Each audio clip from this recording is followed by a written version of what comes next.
What is going on, everybody? Welcome back to another edition of the Hard Count.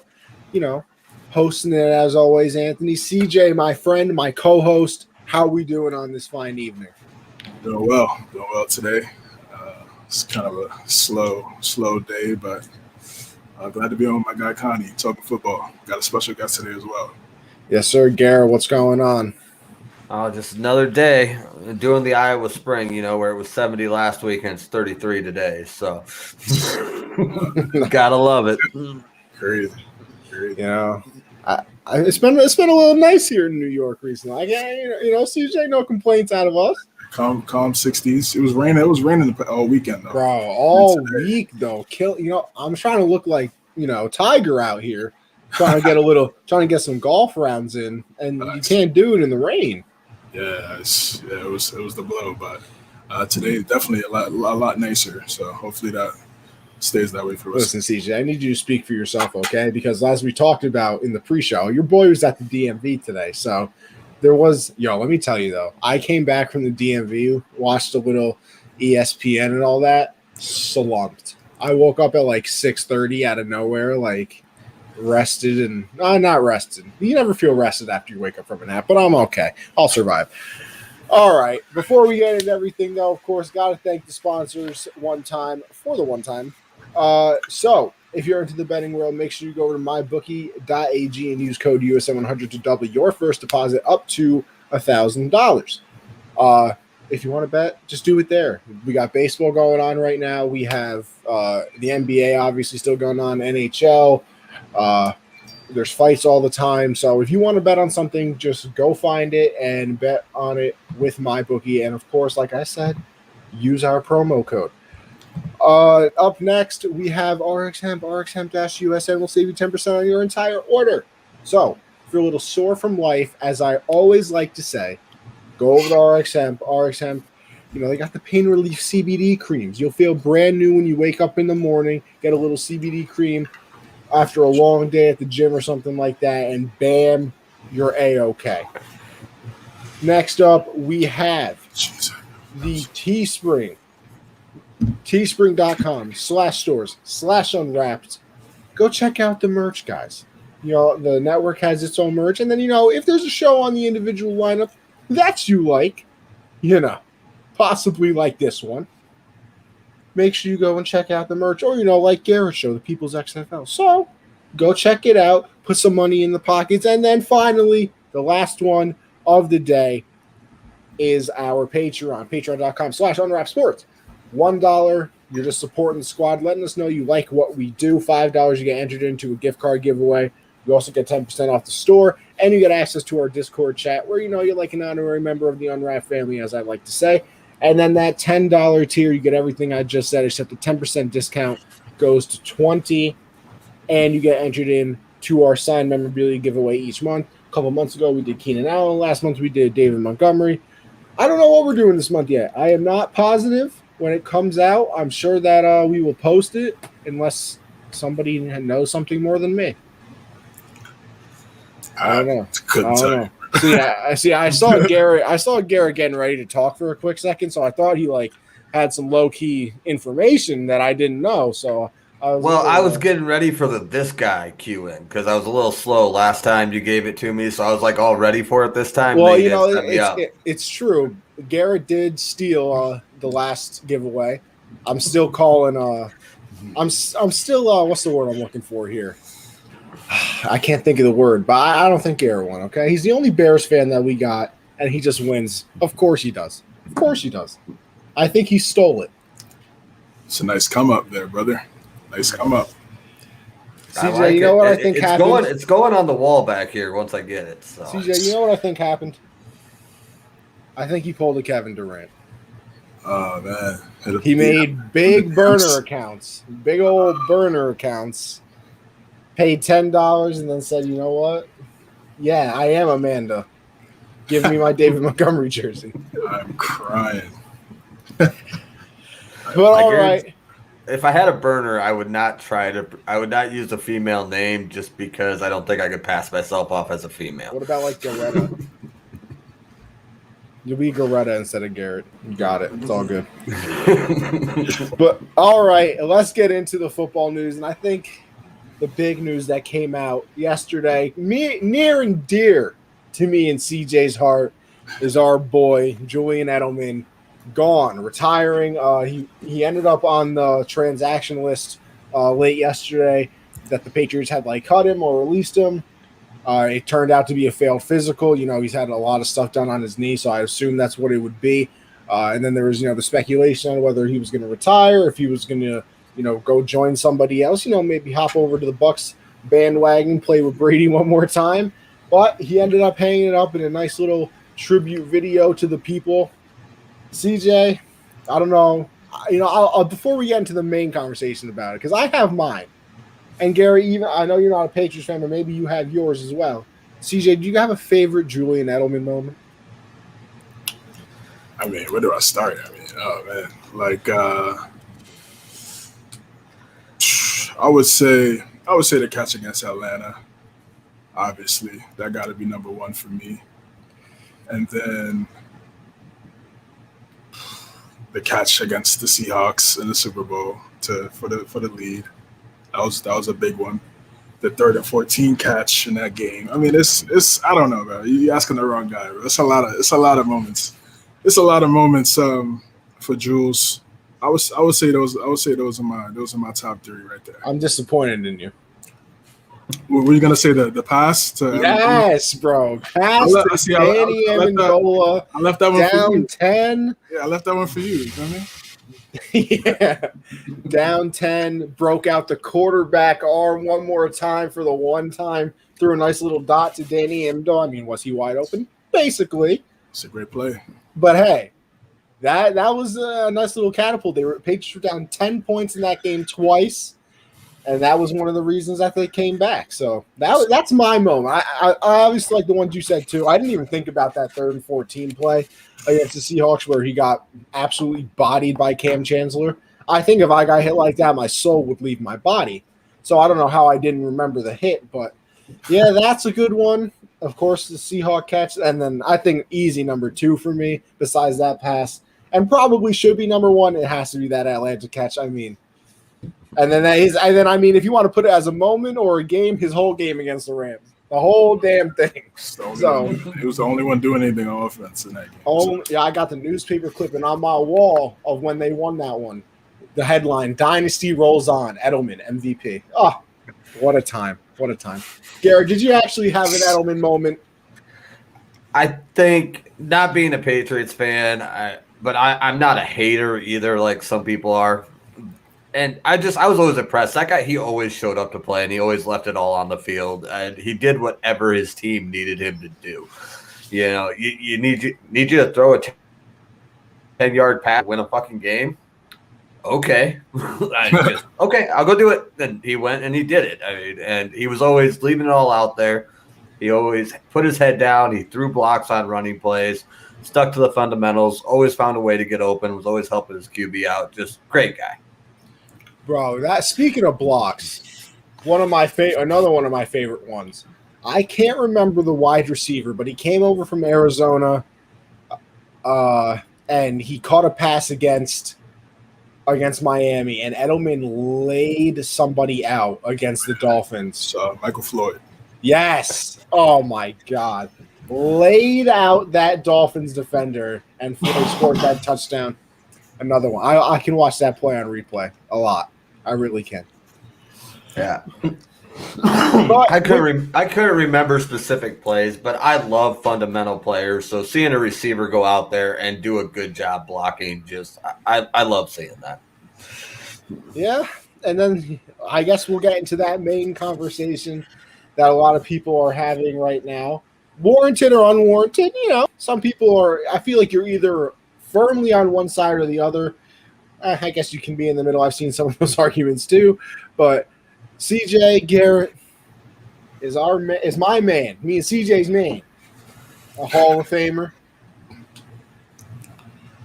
I'm going to say no. Just got to be logical. He has the postseason numbers. I tweeted this out last night, right after he announced his retirement. He has the postseason numbers, yes, but the regular season numbers just don't match. He doesn't have the All Pros, doesn't have the Pro Bowls.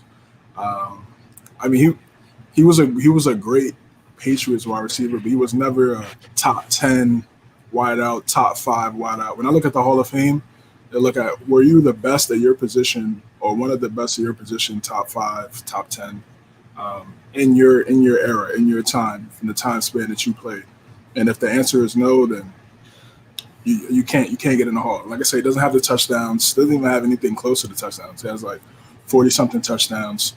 But again, that's you could credit that to Bill as well, because again, Bill really doesn't like number one wide receivers. He likes for the quarterback to spread the ball around. So other than Randy Moss, he was the only guy. But in terms of like drafting a guy that hasn't really been a true number one guy, come out of the Patriots. So that's why I think he's like ninth or like 6th or 9th in receiving touchdowns in Patriots history. It's just not common. Other than Gronk is the only guy. Is the only constant that just brought that production from a pass catching standpoint every single season when he was healthy. So I'm gonna say no for Edelman. Great player, like Garrett said, did everything. I remember when he played corner on Victor Cruz in that Super Bowl against the Giants. Yeah, he was playing nickelback. Yeah, he was doing everything, man. And he was just a punt return, kick return, quarterback, like you guys talked about. I think he has a better average than Devin Hester. Wow, that's crazy. That's crazy. Definitely one of the most complete players. Honestly, one of the most complete offensive players in our time. It's just sad, man. It's just a whole new era now in New England. You know, Gronk gone, Brady gone, Edelman's gone. You know, that was the trio for the last decade or so. Used to talk so much trash to my friends about having that trio, and now it's just, you know, it's Cam and Damian Harris and Jonnu Smith now. So we'll see. So yeah, it's just as my guy Nick says, new flowers here. So, but yeah, Edelman, shout out to Edelman. You know, great career, but not a Hall of Famer. I'm squarely in the middle on this. I don't have very strong feelings anyway. I think he's just a real borderline guy. He did a lot of really good stuff. He was definitely a key part of a lot of Super Bowl wins. But the regular season stats just they aren't there. And I was on SportsMe. Shout out SportsMe. Great app. Guy asked, if you think Hester should be in the Hall of Fame, then you can't say no to Edelman. And it's like, well, no, because you look at Devin Hester, and I think he's a shoo-in because he was the greatest at his position. He was the greatest kick and punt returner in the game. So he gets in. And I don't think you could say that about Edelman being he was not the greatest receiver. I don't really think he's even in, like CJ said, top 5, top 10. He's not really in that discussion at any point. So that makes it a little hard. But on the other hand, clutch performances do matter, and media does matter. So, I mean, you can make the argument on his playoff performances and the way he showed up clutch and the way he was such a great fundamental player and contributed so much to the team that he deserves a spot. So I definitely don't think he's a first ballot guy, but I could see him getting in. I could see him not, and I'm not going to be upset about it either way. I don't really have strong feelings about it either way. I think he's just one of those borderline guys that was really, really good. But I don't know if he definitely doesn't cross the threshold for an automatic Hall of Famer. But does he cross the threshold to get in? It's close, man. See, that's close. That's what I mean. Like, for me, like when we talk about Hall of Fame, it's like T.O. Hall of Fame. Like, that's it. Like, you don't even have to like question it. There's no. Is he in yet? Yeah, he got in. It took 3 years, but he got in. It's like Randy Moss, Hall of Fame. Like, you don't even like. There's no question. There's no. Well, you know what I'm saying. If you have to do that, I feel like you shouldn't be in Hall of Fame, because that means you've seen their career and you could just tell, yo, this guy was one of the best at his position during his career, during a 10, 12-year span. No question, has the numbers, postseason. I mean, that's team success. You know, I mean, he stepped up. Don't get me wrong. He stepped up big time in the postseason. But when it comes to those regular season stats, I mean, Torrey Holt's not in right now. Reggie Wayne's not in. Those guys are Hall of Famers, in my opinion. I mean, we all watch those guys play. To me, those guys are Hall of Famers. So they need to get in. Some other guys too. So I know he won't be eligible till 2026. But I just feel like when you have to think about it, I feel like that's when it's nah. Well, let me complete the circle. Yeah, because we got a middle and I'll go yes, and I lean towards yes, not because I don't know. I think that the postseason really does matter. Like you look at that, and people, he played on the Patriots. Of course, he's going to have more postseason. Okay, is that his fault? What do you want him to do? Request a trade to the Browns so he wouldn't have postseason numbers? Like it doesn't make sense. I mean, he's behind Jerry Rice in receiving yards and receptions. I mean, it's not like it's some nobody. And I can make, I got some pushback on this in the chat when we were discussing it. I, in my opinion, make a strong argument that he was the second most important player to the Patriots that time. Obviously, Brady's number one. And then everybody always says Gronk second. And Edelman didn't play a lot of full seasons, but he would usually only miss like a game or two, this or that. Edelman seemed to always be there. And Gronk, you obviously had those seasons he wasn't in the Atlanta Super Bowl where they still won that one.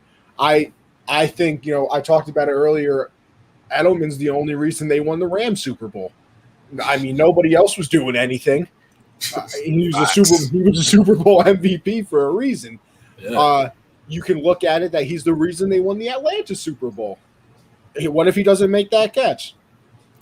Is it luck that you could fit? Like I think they did a sports science on it. And I mentioned this yesterday on Gen Z. You could only fit like an IHOP a stack of pancakes underneath the football, like not inches. They were measuring in pancakes. So we're doing something there. Elite science right there, man. It is. Listen, hey, sports science. I'm not going to argue with science, as they say. Even though some people do. And then you can look at the Seattle Super Bowl where CJ brought it up again, the 3rd and 14, the go-ahead touchdown. I mean, he came up in big moments over and over and over again. Like, if you're maybe not the best in the regular season, he might be one of the best in the postseason. Like, we never said that he was the best receiver in the regular season. I agree with that 100%. I don't even think he was ever in like a top 15 discussion of wide receivers his entire career. That's what I'm saying. So you see, here's my other thing. You're on my side. Then. No, I'm not though, because I think he should get it, and also because, all right, if we're gonna do this, then there's a few people that shouldn't be in the Hall of Fame. Ooh, Joe Namath shouldn't be there. He got more interceptions than touchdowns. That's a Hall of Famer. I don't think Eli should get in. I definitely don't think Eli should get in. But Eli, I was going to circle back to that point and ask CJ that. Like, if Eli gets in, should Edelman be in? Because I think if they put Eli in, you have to put Edelman in. Getting in. There's literally no chance Eli doesn't get in. I don't think Eli should. I don't think Eli's a Hall of Famer, bro. I know he had two special and I agree with you on that one. He had two special seasons. He was the best quarterback in the NFC East for a minute. I mean, you could say Romo or whatever, but I mean, they definitely had more structure. So let's use your own argument against you. Was he ever top 5? This is what I'm saying. This is what I'm saying. I was going to get to that. He was the best quarterback in the division and didn't dominate the division.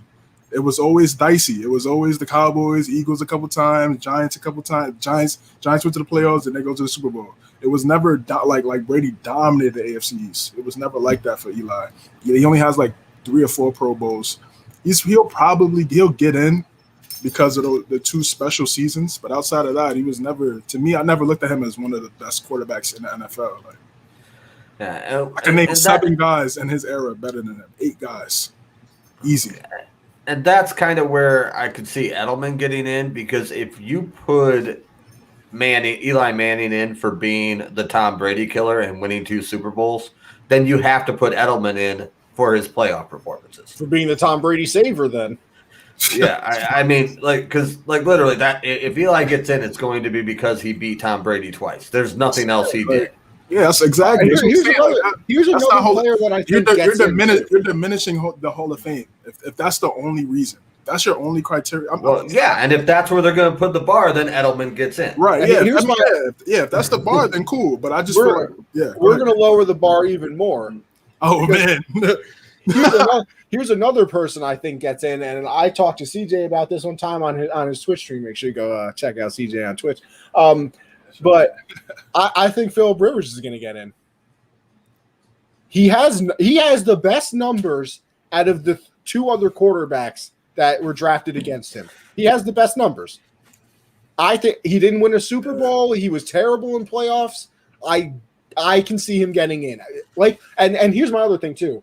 I don't think Eli, I don't think Edelman, I don't think Rivers are first ballot. You're out of your mind. I think Edelman should get in the Hall of Fame. I think he's like an 8th ballot person. But like I think Eli is like a 4th or 5th. I think Philip is probably like a 6th type of thing. But either way, nobody remembers what ballot you got into the Hall of Fame. Everybody just knows that you're a Hall of Famer. Does anybody know that Shannon Sharpe was a 3rd ballot? No. Not a single person knows that.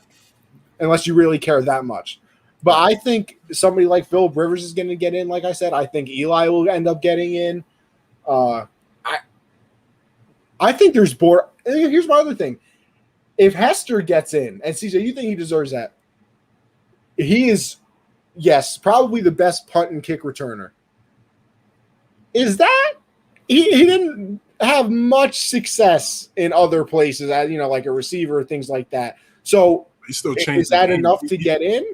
Yeah, it doesn't matter. He gets in as a punt and kick returner because he changed the game. Depth, taxes, and kick it away from Hester. Yeah, they literally kick the ball on touchbacks because if Devin Hester's out there. Scored the touchdown. Has a better average than him. I mean, he had significantly less amount of punt attempts though than Hester. So true. So it's like you have to look. Devil's advocate. I just like being annoying. Yeah, Hester's getting in, bro. I mean, like you can't. I mean, he was dominant since Miami, bro. Like come on. He was the kick returner in the NFL for multiple years. I mean, it's unfortunate that I wish hopefully the Bears would have used him, or maybe he didn't have the hands. I don't know. I always wonder why they never used him. Listen, it has to be the hands because in Madden, bro, his catch rating always. Yeah, Gary, I guess you could answer that better than any of us. I always wonder why they never used him as a weapon on offense. I never knew that. I never understood why. Have you met the Bears coaching staff / front office organization? Yeah. That could be. They took a 2nd-round pick and turned him into a backup in Buffalo. So, or a number 2 pick and turned him into a backup in Buffalo. So, it's tough. I personally put that way more on Nagy than I do on Trubisky. So, I don't know. I think it's tough. It's tough, man. It's like I said. I think it's very close. I think it's going to be. I think it depends on a lot of who gets in over the next few years. Because wide receiver, right? Or it just doesn't matter. Well, I don't know. I feel like it's whatever. Because to me, like I said, I agree with you on Eli. I've been saying that forever. As people who live in New York, CJ, we saw a lot of Eli Manning. There is no shot that is a Hall of Fame quarterback. Yeah. I'm sorry. He led the league in interceptions like twice. I believe it was twice. He leads the NFL in memes. So, I mean, he might be able to get in on that one. But you're literally putting him in for 2 runs where do you really put either one of those runs? Maybe the playoff runs you put on him, but he didn't win either one of those Super Bowls, in my opinion. I think the defenses did. All right, he made the throw to Manningham. You can make that same argument about half of Brady. Yeah. He made big plays. He made big plays in those games. They went on some crazy streaks in the playoffs. But yeah, like I said, like we both agree, man. I mean, from his 15-year career, no one ever said he was a top 5 quarterback. Never. Yeah. Hey, that's kind of where I was, and we touched on it. But if Eli gets in, then Edelman gets in because I think the bar is currently here. and Edelman's like right here, and then Manning's like down here. So if they put Manning in, then they have to put Edelman in. Like, I mean, that's the other thing too. Like, it gets dicey. I mean, there's some Hall of Famers you look at and you're like, don't get me wrong. And oh, you're gonna go to the old timers. I am. See it. I already I'm see going it. to. Oh man, Bro, I'll be honest with you. I don't think I really realized it until I looked at his stats. And don't get me wrong, they're good for 3 seasons. 3. Ooh. Terrell Davis. Okay. Terrell Davis had 3 good NFL seasons out of his 8, and he made the Hall of Fame. Don't get me wrong. One of them, he had like 20-something touchdowns and 2,000 yards. Unbelievable. Right. He had 3 good years. Is that good years is solid for a running back. So Gale Sayers shouldn't get in? Shouldn't be a Hall of Famer? I have to look at his numbers. He played the same amount of time as Terrell Davis. I mean, running backs, it's a bro. You're getting beat up every single play, bro. Even when you're not running the ball, you're getting hit. I mean, he was dominant in his time frame. But 3 years? That's all we have to do? I mean, I get it. I mean, I get you. I think it's a different standard for a running back versus quarterback versus receiver, because running backs get the shit beat out of them. Right. He played, hold on, 1, 2, 3, 4, 5. He played 7 years in the NFL and had 1,500, 1,700, and then the 2,000-yard season, 13 touchdowns, 15, and then 21. Those other years he had 211 yards, 282 yards, 701 yards, 2 touchdowns, 0 touchdowns. And I'd have to look, because you didn't tell me about this discussion ahead of time, but less carries, I would say mostly. I mean, it's not like they were feeding him. He didn't have the same amount of carries. I'm guessing that he also more didn't beat play up. in the seasons, that's why. Yeah, 4 games, and 8 games. Yeah, and on the back end, right? Yeah, that's the last 3 years of his career. Right. So that makes. I mean, no, but I mean because he's a running back. He got the shit beat out of him. Listen, all right, we love the Tom Brady cliff thing. Big fan of it. You want to talk about a cliff? Terrell Davis, 98, had the 2,008 yards, 21 touchdowns. Next season, played in 4 games, had 211 yards and 2 touchdowns. And then 2000, played in 4 games, 282 yards, 2 touchdowns. 2001. 701 yards in 8 games and 0 touchdowns. Like, that's a cliff. You want to talk about a cliff? How many carries did he have to get 2,000 yards? So you got 2,000 yards. He had 392 attempts. So 350 times that season he got the shit kicked out of him. I'll give him 42 times that he got out of bounds. I mean, I think that's realistic. I mean, you talk about eating 350 hits from linebackers and linemen and safeties with a head of steam. All right, I got this. That's question. A lot of hurt. I'll ask you this question then. If I can find this person, hold on. Oh, here we go. I got a question for you then. If we're going based on that. So we got 1,059 yards, 12 touchdowns, 1,540 and 16 touchdowns, 2,027 and 17 touchdowns. Is he a Hall of Famer right now? He retires. Who you talking about? That's why. Are you doing blind profile? Yeah, just a blind little profile. Would you say that's a Hall of Famer right now? He retires. Say it one more time. About had 1,059 yards, but 12 touchdowns. Had 1,540 yards and 16 touchdowns, and then 2,000 yards and 17 touchdowns. I would lean yes, going in blind and without seeing any tape. How many years? Because that's just a 3-year stretch. That sounds like Derrick Henry. It is Derrick Henry. Yeah, he's a Hall of Famer, bro. Right now, Derrick Henry charges a Hall of Famer.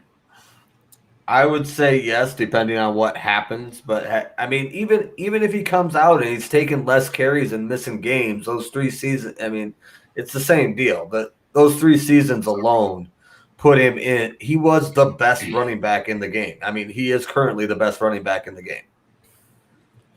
I don't know. I don't know. I Dicey. struggle. I like a little bit more. I mean, don't get me wrong. They're unbelievable numbers. Like I'm not arguing that. It's just like the 3-year stretch, and I know it is a running back. I understand that fully, but I don't know. 3-year stretches getting you into the Hall is like it's just tough for me. It's a little, and like I said, Edelman never really had that like dominant stretch, but I feel like it was always a consistent amount of yards, catches, and then obviously the playoff numbers. But hey, we're not the ones that are voting on it. We're just talking about it, so we're going to find out in about 5 years. Yeah. Well, and the other fun thing, going back to the Terrell Davis real quick, I know his totals fell off, but the bitch averaged 98 yards a game. Yeah. Including the post-Cliff years. That's Hall of Fame shit right there. He averaged 98 yards a game. Hey, so yeah, on the ground. Yeah, no, he had, and that includes the years where postseason too. Right? I think about the postseason. He was great in the postseason too. He played in 78 games and averaged 98 yards a game. Yeah, so I mean, he was a big part. I mean, that was also when running backs were definitely more heavily used. So I'll a little caveat there, but it's still he's in the Hall. He's in the Hall. It's not like we're taking him out. So I'm just saying there's layers to it. I think that there's layers to it, but you know what? We could sit on that all day. So I'll move it on. To another thing that came out today actually is that the Broncos and the Seahawks are not going to have their voluntary workouts.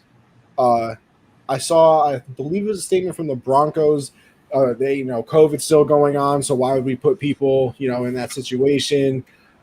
So we're just not going to have the workouts. CJ, you think that this is a thing? You think it's going to happen? Yeah, I think other teams will end up following suit, man. I just feel like with everything still going on with COVID and things of that nature, and then most teams, I mean, believe it or not, I mean they work out on their own anyway. They'll be ready. They'll be prepared to go, ready for the season. Quarterbacks, I've already seen quarterbacks. Grouping up with their receivers, doing some off-season workouts down in Cali or Florida and things of that nature. So, and defense, I'm sure that those guys are doing the same thing on that end of the football. So, I mean, voluntary workouts they don't really mean as much, man. Voluntary is a big word. Yeah. It's just because it's collectively bargained. So they have to throw that in there. But I mean, I don't see it affecting too much in terms of teams, and I think most of these teams are actually going to do it as well. I don't really like it, just from the standpoint last year when the season was in trouble and there was questions as to whether or not there was going to be a season and whether or not these guys were going to get a paycheck. The NFLPA and the vast majority of players were all pretty gung-ho about let's have a season, let's make our money. And we're going to have a season this year. I don't think there's any doubt of that. And the guys are going to get paid. And they're like, I don't think I want to do this voluntary thing. I mean, I don't really like it. But like CJ said, I don't think it's really going to affect anything. Some other teams will probably do it, but there are still going to be guys doing their own thing. They're going to be in shape. We're going to have ourselves a season. They're going to be doing the online workout stuff, the same thing they did last year, and it's going to be fine. Yeah, I mean, I guess it's kind of smart in a way that you just don't want to go through a Broncos type of thing where you're playing your wide receiver at quarterback. And I know this obviously isn't happening the regular season; these are the off-season, voluntary workouts. And like I said, it's voluntary. That's a very, very important word. It's not like this is training camp. This isn't the OTAs and everything like that, where they're just like, we still just don't feel like doing it. It is the voluntary workouts. If they didn't want to go, they don't have to. I mean, it's usually more of a voluntary thing. Like, you should really go. Hit, nudge. I'd really like you to be there, type of thing. Right. But I don't think it affects too much. Shout out Sam because he liked when I said this last time. But my boy, me and Josh's boy, Troy Wingo, tweeted out that, there weren't too many training camps and things like that. And it did not really affect football at all. I mean, there wasn't a preseason. Football still looked like football to me last season. So, I mean, I don't think it affects them too much. Like, I feel like we forget sometimes that they're professional athletes. Like, I know it's a voluntary workout. You think that because they're not going to a voluntary workout, they're sitting on their couch eating a pint of ice cream and playing COD or something. Like, that's not what's going on. They're still working out. They're still animals. They're still hitting the gym daily. Like, it's not like this is, me who, when there's something voluntary, I say, okay, thank you for not inviting me, and sit on my bed. Like, they're in the gym. They're working on their craft. So I don't think it's a big deal. If teams are going to go away from it, go away from it. If you want to have your voluntary workout, see who shows up, go at it. I don't think it really is going to change the NFL season so much. And I think that's the thing that would scare anybody the most is if it changes the season. But I don't think any of us think it's going to do that. So, who cares? Goodell's talking about, stadiums being at full capacity. So they're not. They ain't worried about no NFL season. Yeah. The NFL made the Ravens play with the practice squad, made the Broncos play with the wide receiver at quarterback. I mean, made the Browns play with no wide receivers. They're going to chug right along. COVID, no COVID. I mean, if there was a tornado 15 miles from the stadium, I think if they can get the game in, they would. The NFL just thinks that they're the Holy Land and can do whatever they want. So they're going to chug right along. It's about the money. I'd like to clarify just a little bit. I don't necessarily dislike the move. I just really dislike how the Broncos handled their press on it. Like, I would have liked it a lot better if the Broncos organization would have come out with a joint statement with the players that said, after discussion with the players, we have decided out of abundance of caution, we are not going to hold the voluntary workouts. But for whatever reason, somebody had their hair up and didn't want to do that. So instead, we have these same players that were all gung-ho about let's make this happen last year, talking about how it's too dangerous to have a voluntary workout this year. That was the part I didn't like. I have no problem with not having the voluntary workouts. Like, whatever, do your thing. It's probably not a bad idea. I just didn't really like the press on it. Yeah, wording is a powerful thing. Some people, you word something wrong, especially now, might be bye-bye for you. That's why I'm surprised we're still on the show this week. No, I'm kidding. Last week was something. Last week was interesting. That was a show. That was a show. I don't have a whole lot of time to catch shit live, so I'm not in the comments as often as I would be ideally, like if I didn't have a real job and whatnot. But I listened to all the podcasts, and I was losing my shit at work, and people were looking at me funny because I got playing on my earbuds. Yeah, it was wild. We appreciate any support. Check out that pod, by the way. Available whenever, just saying. Next up, this one annoys me. And if you're Sam Darnold, you got to be a little upset as well. So the Panthers came out today and basically said, oh, yeah, we're looking at a bunch of positions in the draft, quarterback included. Quarterback included? Like, that's a what did you say moment? Like I don't know what's going on with that one. Garrett, I'll pick you. Go ahead. Okay. Am I allowed to go off on this show? I know when I'm – okay. On the other show I guessed it on, I was trying to be nice. So, what the fuck is this? Like, why are you going to trade away draft capital for Sam Darnold and draft a QB? Like, what are – I want to thank you. Like, thank you to the Carolina organization. You're making my Bears look good. This is like, what are you doing? Yeah. Why are you giving up draft picks for Darnold if you're going to draft a QB?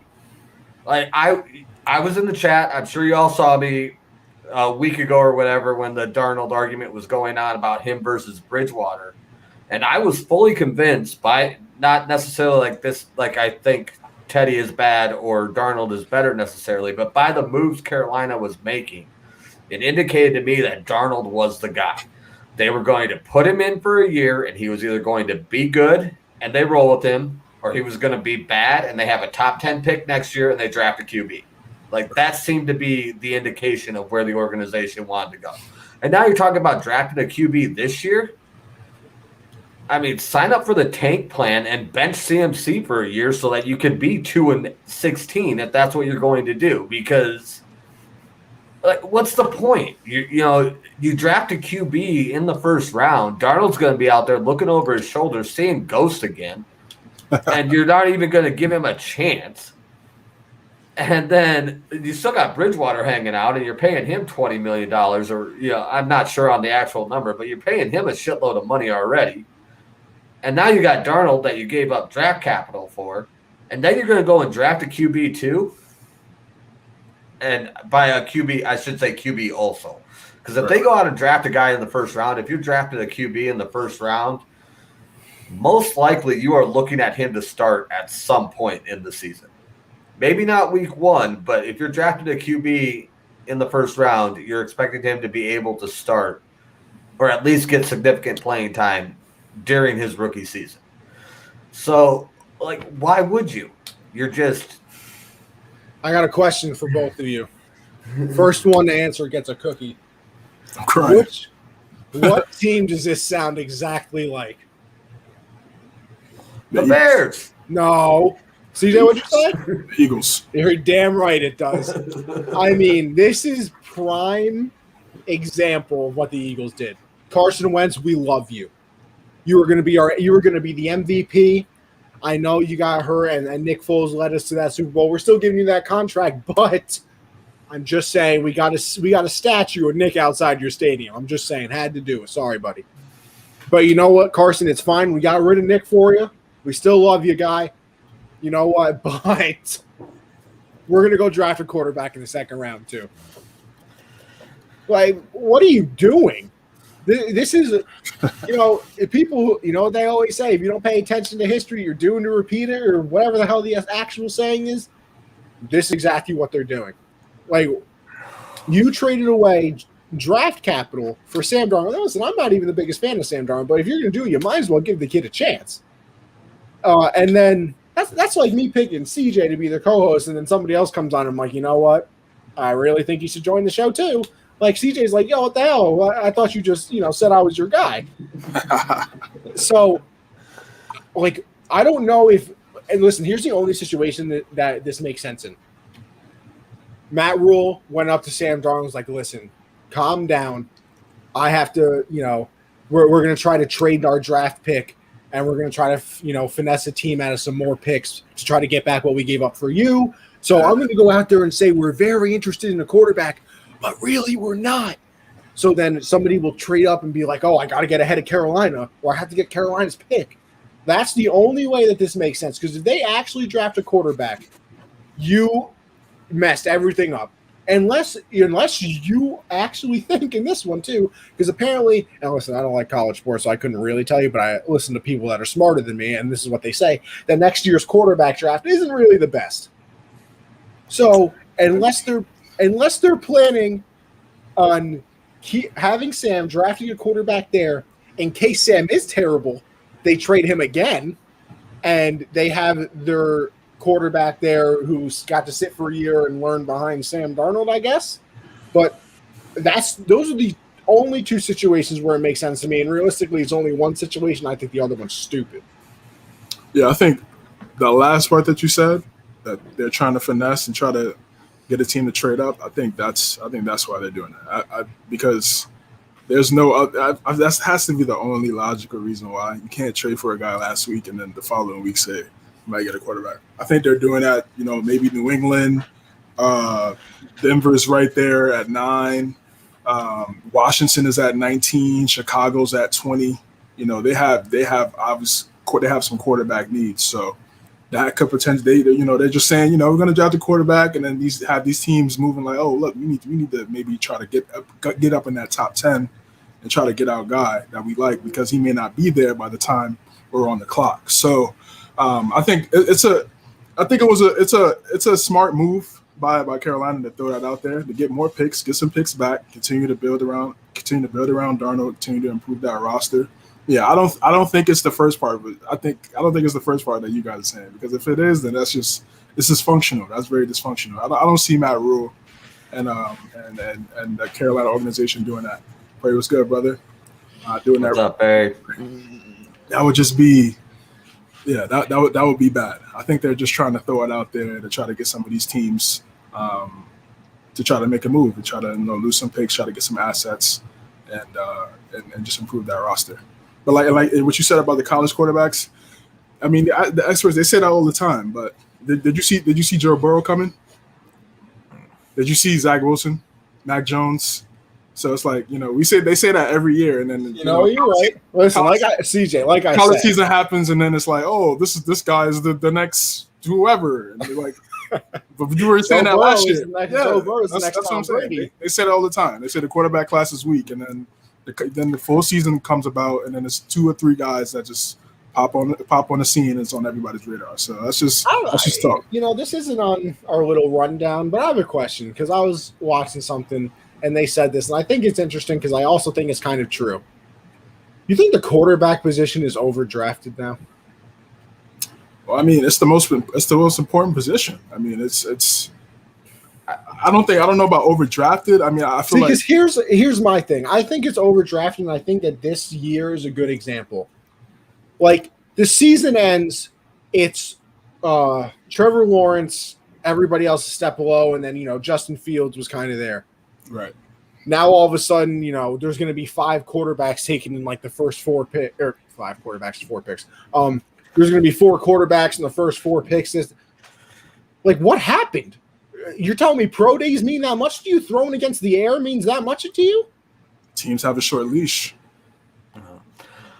Well, and yeah, I think a lot of people, and I'm hung up on Mitch. I'll admit that. So back to that bias into what I'm going to say, but you look at Mitch Trubisky's draft class, there was absolutely no one that had Mahomes on the board over Trubisky. That's facts. And you put Trubisky in Chicago with a dysfunctional head coach that can't run an offense, and they can't put weapons around him, and now he's back up in Buffalo. And you put Mahomes in Kansas City, where they sat him behind a veteran for a year so that he could learn, and then paired him with Andy Reid and Eric. I'm going to space on his name right now because I'm not good with names. But Right. Yeah, the offensive coordinator, and he is a superstar. And it's just, I think situation plays into this a lot more than people want to admit. And as far as next year's draft class with QBs, I mean, I don't think there's a Trevor Lawrence out there. And I'm into I watch college football probably more than the NFL, in all honesty. But I don't think there's a Trevor Lawrence out there, but there's a Justin Fields. And there's a Trey Lance. And there is a Zach Wilson. And I mean, Trevor Lawrence is a once-in-a-generation deal, and he is what he is. You aren't going to get another T-Law. You aren't going to get a Trevor Lawrence every year. But those other 4, next year's version of them is playing right now. He is signed, and he is set up for a starting role. Right and that's my point. It's the fact that, like, before everything happened and Mac Jones went crazy in GM's mind, like, there were people talking about him getting him in the 2nd round. I think that'd be a good spot for him. And he's going to be the 3rd pick. Like, that's you really think San Francisco's going to go Jones? Yes, I think they might. I think. No, I think Mac Jones is a done deal. I think they go Fields. Either way, he's going to get drafted in the 1st round, probably top 10, and he was supposed to be a 2nd round pick originally. Like, that's definition of overdrafting. Yeah, well, and I look at like the Jets situation too. And I mean, granted, I'm just a guy that watches football on TV, but still, aren't we all? But still, like, I think they would have been better served keeping Darnold and trading back and getting offensive linemen and a defense. Oh, probably. Than they're going to be by taking Zach Wilson at number 2. I mean, yeah, the kid's good, but I think he's the next Trubisky. He's going to get put into a Jets offense that isn't very good. They put all their draft capital into him. They aren't going to put support around him. And in 5 years, he's going to be back up in San Francisco. Or in 4 years, he's going to be back up in San Francisco or Atlanta or, pick a spot because he didn't work out on the Jets. Or in 4 years, they're going to be talking about how he's the next Sam Darnold, another guy that the Jets took big and busted when he didn't actually bust.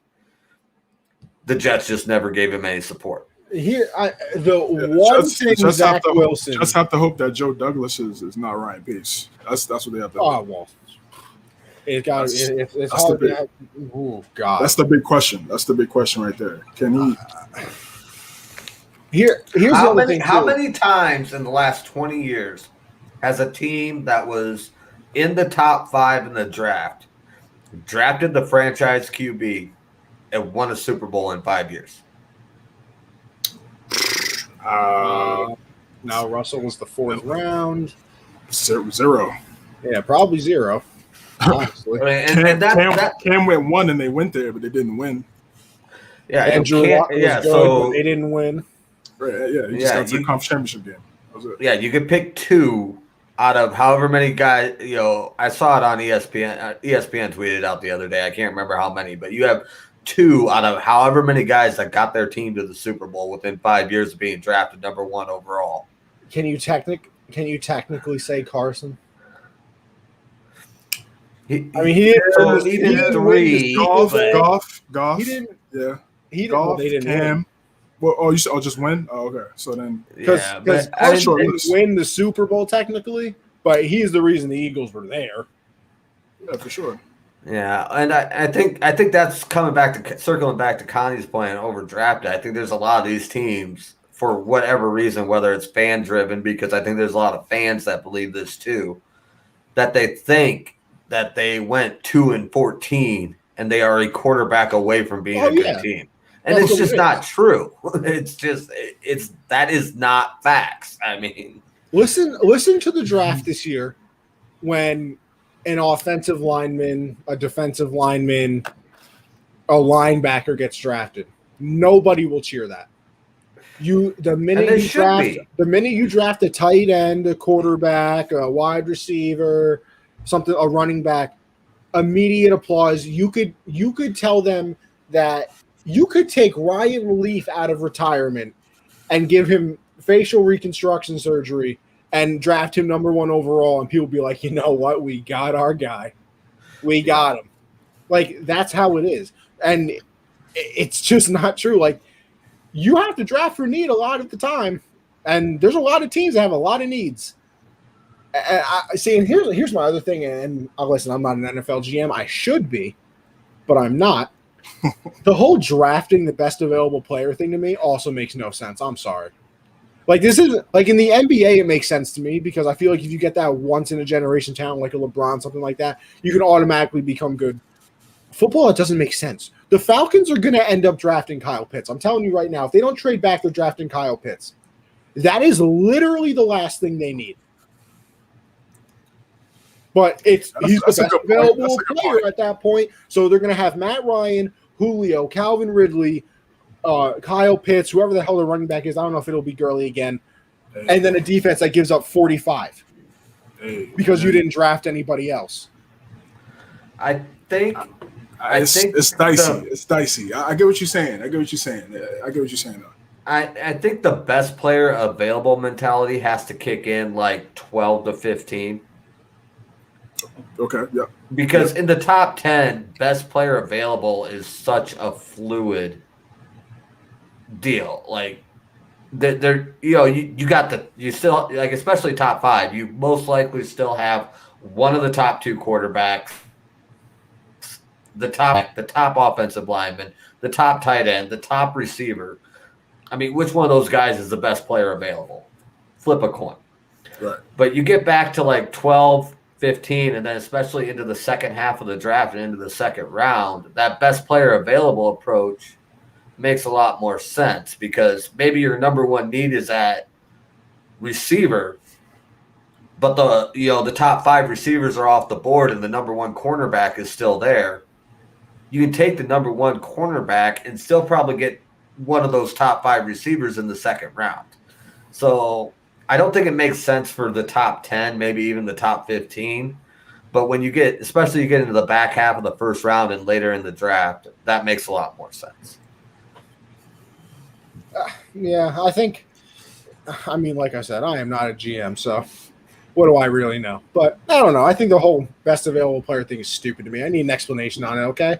So listen, I need an NFL GM to call your boy up and say, listen, like the Cowboys too. They're very interested in trading up to get Kyle Pitts. Like for what? For what? Yeah, I don't get that one. No, I don't think you need to trade up for Pitts. And I honestly, like, I don't understand San Francisco trading up. I don't understand anybody trading up. And yeah, shout out Michael in the comments there. Love you, man. Last time I'm on your show. But thank God, Mike, you finally did it. But it's hilarious, man. I don't really think that there's anybody out there that's worth the capital you have to give up to trade into the top 5 outside of Trevor Lawrence. And the Jags aren't giving you the spot to get Trevor Lawrence. So what do you think the Jags would need to trade that pick? Nothing, man. I don't think there's a price tag. I think there is. I think if you gave him like 4 firsts, they'd be like, all right, you're kind of forced our hand here.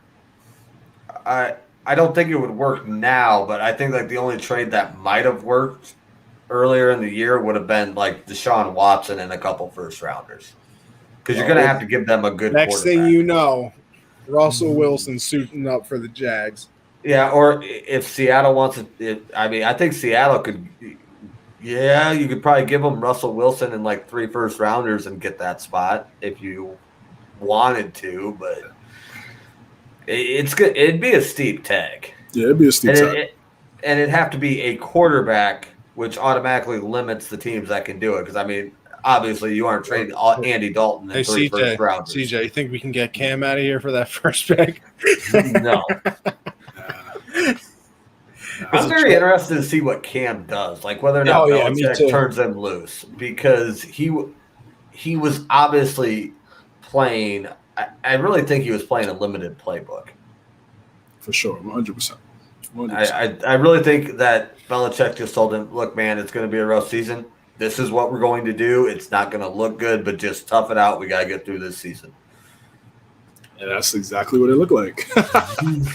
Like just like that. Oh God! Listen, all I know is if Cam's bad, that career, goodbye. Yeah, I mean, got him on a 1 year. Got him on a 1 year deal, so it's not. Yeah, I don't hate it. I still think he's got stuff in the tank.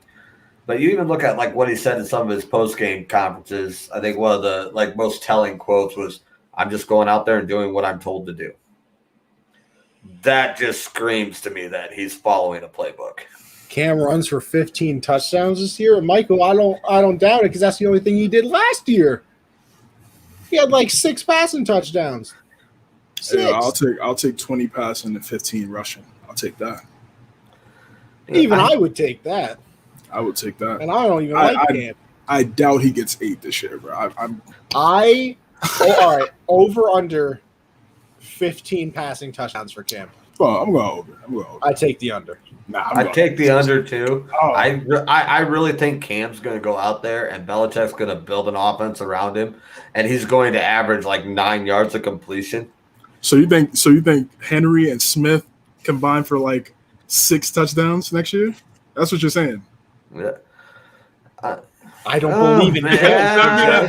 That does get a little dicey there. Well, I think they're going to be a lot of like first and goal at the 8 and just pound it in. Yep. That's fine.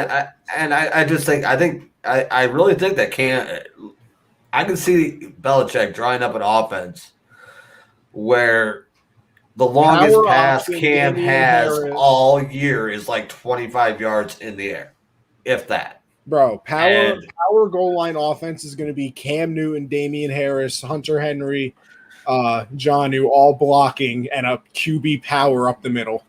That's what goal line offense is. Guaranteed. All for it. Play action. John O. Henry, money. Dude, did you guys watch Iowa play in 2019 by No. chance? Not a single Okay, one. I figured you did, but that anytime, like 3rd and 1, 2nd and 1, 4th and 1, didn't matter. 2 backs, quarterback up the middle.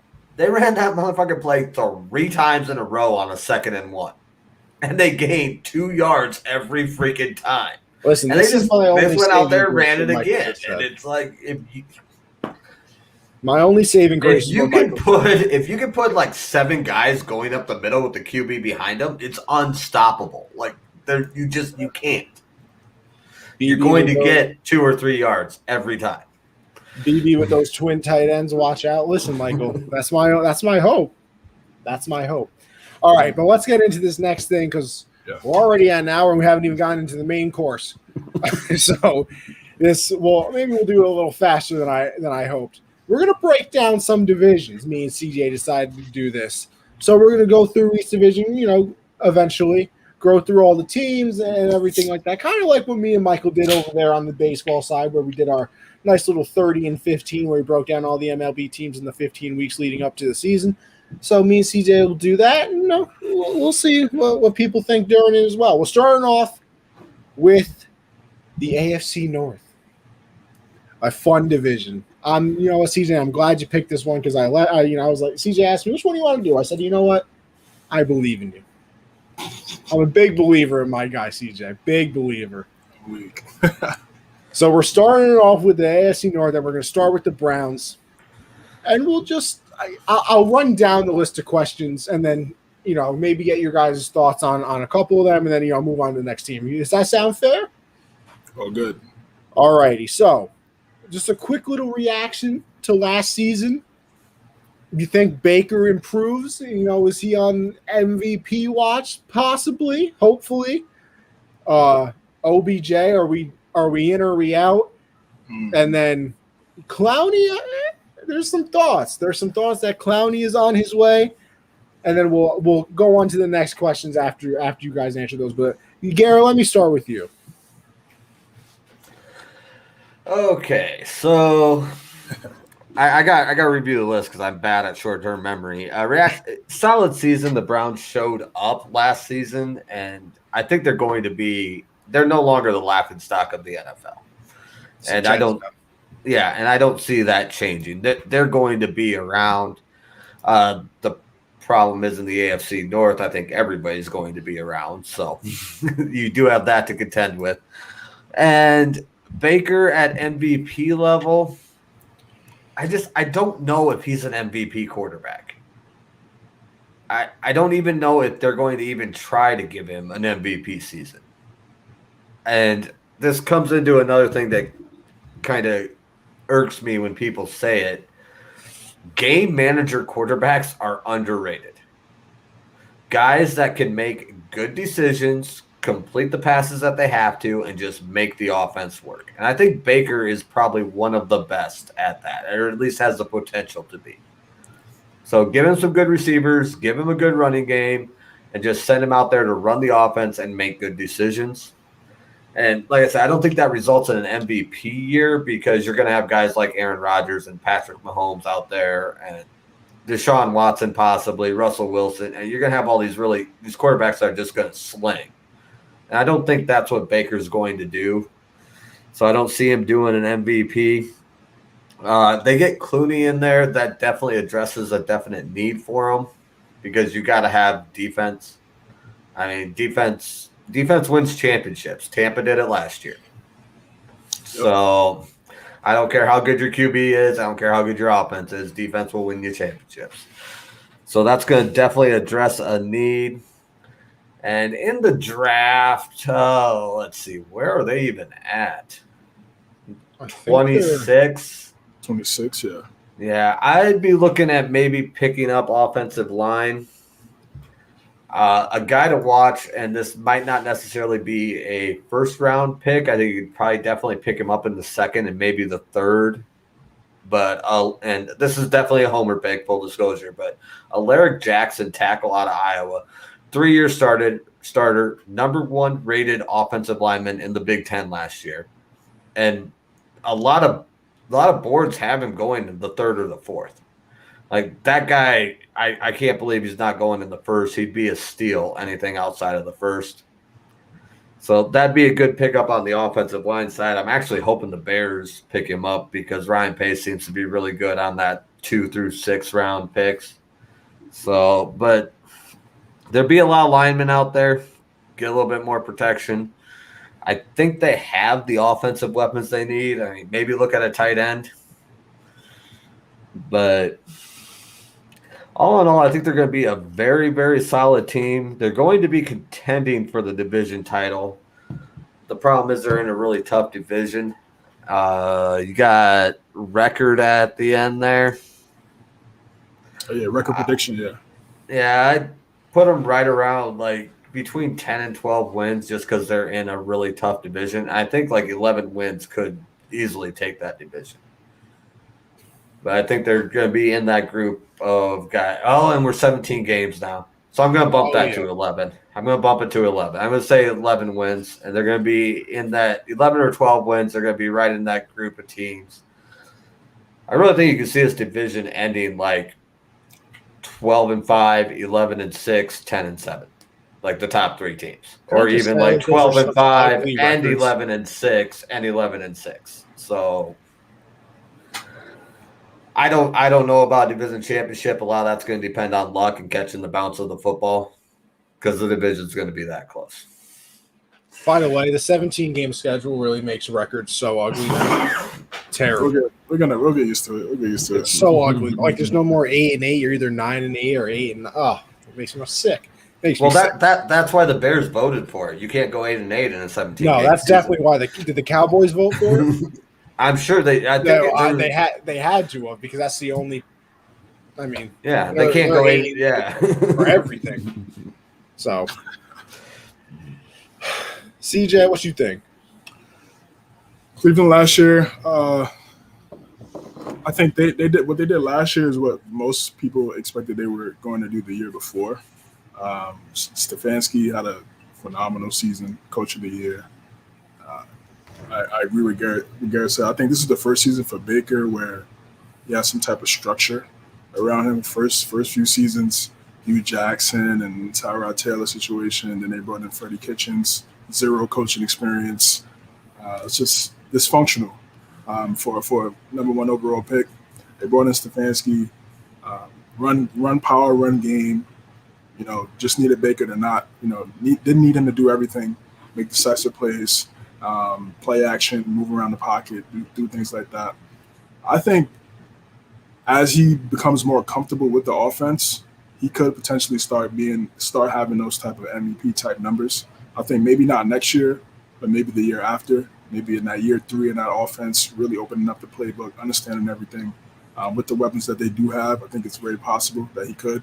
But he still has to work on his decision making. There were times where I had a lot of interceptions. The second half of the season, he definitely cleaned it up in terms of the turnovers. Didn't turn the ball over a lot, and that's ultimately what led to them getting into the playoffs last season. So I think in due time, Baker could potentially be in that conversation. I don't think it'll be this year, but they have a high powered offense. They have 2 excellent running backs, and then Hunt and Chubb.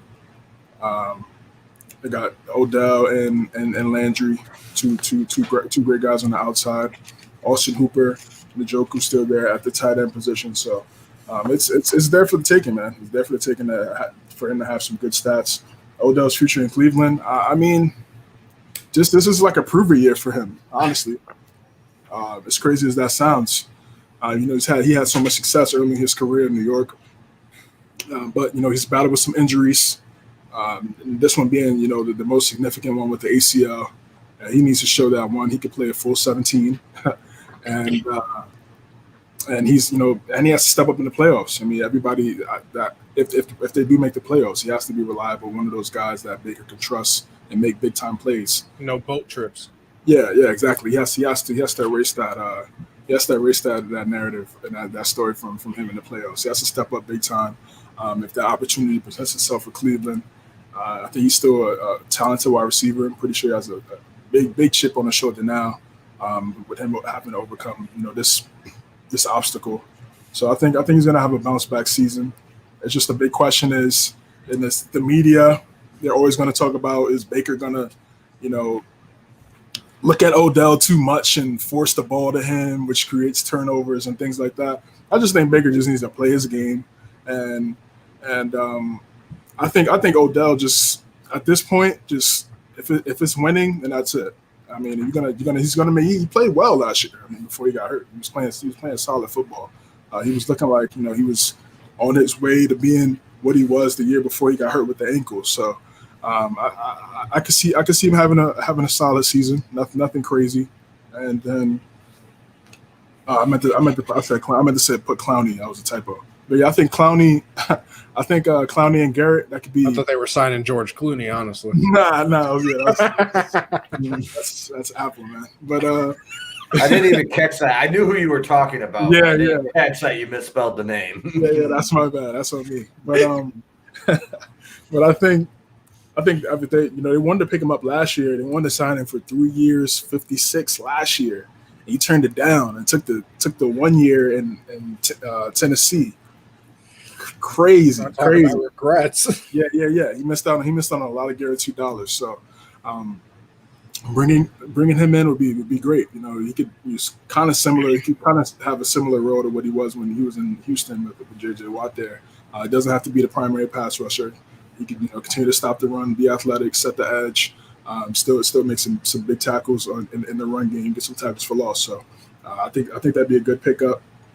Draft need, I do agree with Garrett. They have to work to fix up that O-line. Got to protect Baker. That's key. That was something that they struggled with 2 years ago. Baker was just running all over the field, and he just didn't have enough time to make plays, which led to the interceptions. So if they're able to clean up that O-line and get him standing upright, and also that would also improve the run game, which that's their primary part of their offense. Record prediction, division title, record prediction. Yeah, I mean, they're gonna have to be able to beat the Steelers, and they had that Monday night game against the Ravens. That was a great game, but they felt they came up short. They're gonna have to be able to beat those two teams in order to have a chance to get a division title. They have the team to do it. That's just gonna be consistency. They have to be consistent in those games. Those are gonna be key. Those are like playoff games. Those division games are like playoff games in that division.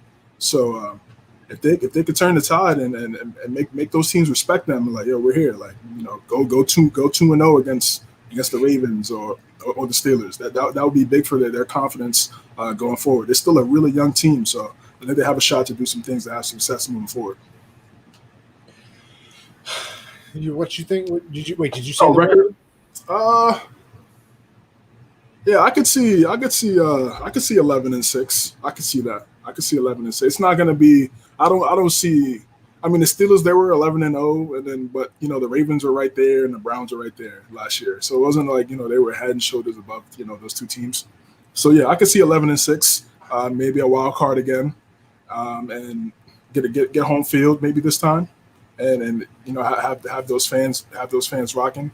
I think that'd be good for them. Yeah. I mean, last season it was like you said, CJ. I think it was a great point. It was what we wanted in the first season.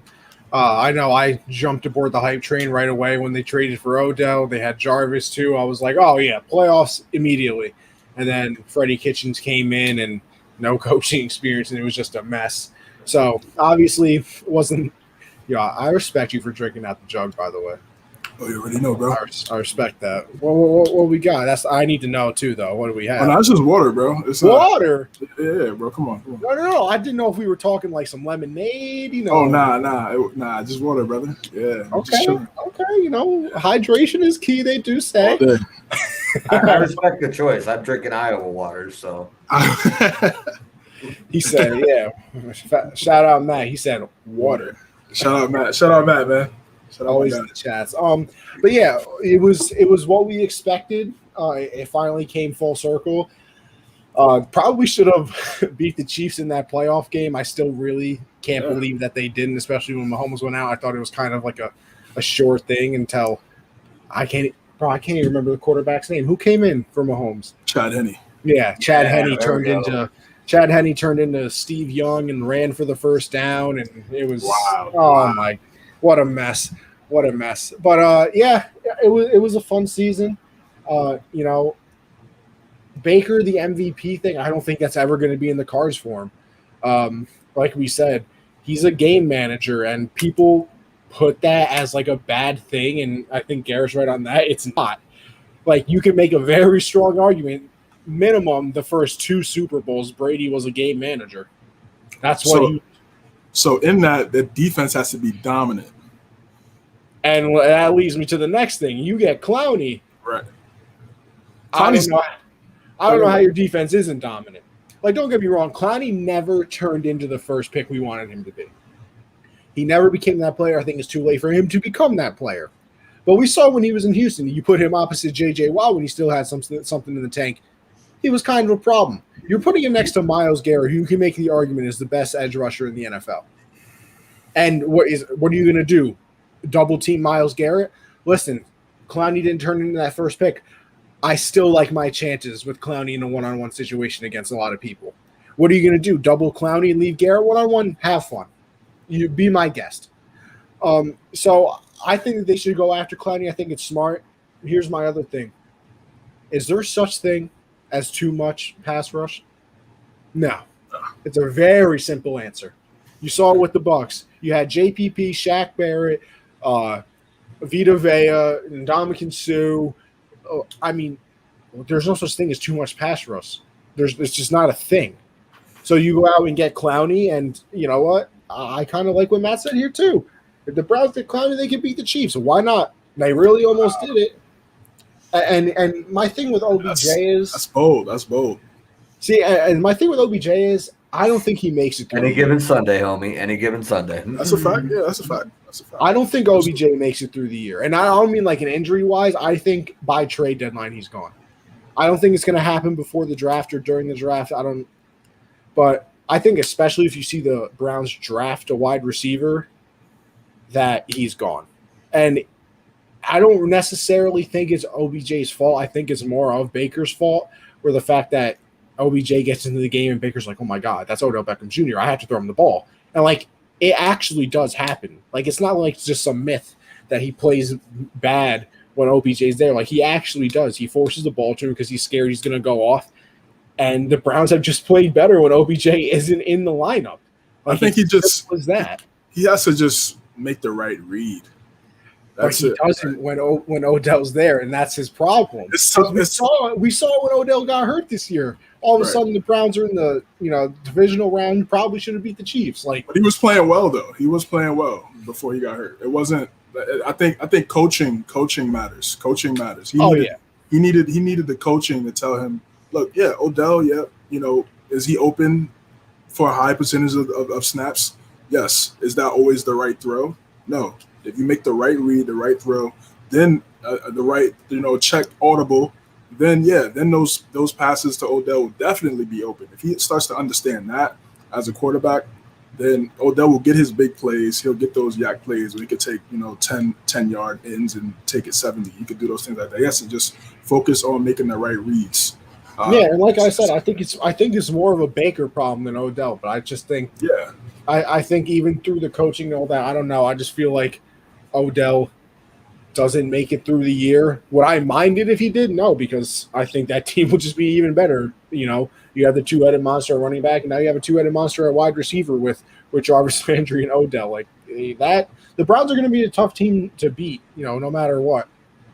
In the draft, I think me and CJ, to correct me if I'm wrong, I think we had them taking a defensive lineman when we did the mock draft. Which is another thing if they don't get Clowney that I don't mind them doing. Like, their offensive line isn't terrible. I think the Browns are a team that's definition drafting because you have to. Like, if you look at the Browns, there really aren't positions of need. Their cornerbacks are kind of set. They went that route through the draft. Their line is obviously set. Yeah, they got to stay healthy in that secondary. Yeah. For sure, yeah. Their wide receivers are set. Quarterback, running back, like – they're the Bucs without a Super Bowl and Tom Brady because they're kind of stacked at every position. They just didn't put it together yet. And that's I blame that more on Cleveland being a bad organization for the longest time because, you brought in Freddie Kitchens, bro. Like, come on. you got Kevin Stefanski, and all of a sudden you're neck and neck with the Chiefs. So And then as far as it comes with the record and winning the division title, I think I'm higher on them than you guys are. I'm thinking a nice 13-4. Okay. And here's the thing: I think that 2 of those losses will be in the division. Probably one to the Ravens, probably one to the Steelers. I still think they can beat the Bengals, even though I think that they're going to be competitive too. And then I think one game they'll probably lose one that they shouldn't. And then another game they'll probably lose one that they should. So if they're going 13-4, then you can't expect Baker to just be a game manager. Oh, yes, you can. Because I think Nick Chubb and Kareem Hunt are going to rush for 50 a game. All right. Cool. I'm saying here's my other problem. I think Baker's going to be a game manager without game manager numbers because of the people he has. Like, that's very fair. He can be a game manager, but yeah, he's going to have a game where he throws 350 and 4 touchdowns because they've run the ball 6 times and gotten 20 yards, and then the defense comes in and then he says, "Oh, look, Odell's over there. Let me go, 80 yards deep to Odell." Like, it's that kind of a situation. So I think, and here's my other thing too. I don't think he'll end up being the one getting credit if he does go off this year, which isn't fair to him. Of course he will. No, I don't. The media. That's what I'm saying, though. That's what. Listen, I'll give him credit. I love Baker, and I wish that he would become. The media hates all quarterbacks not named Tom Brady. The media hates a quarterback with a personality. Look at the quarterbacks that we like: Brady, Russell Wilson. Everybody loved Andrew Luck. It's all quarterbacks that are like, "Oh, hi guys, how are you?"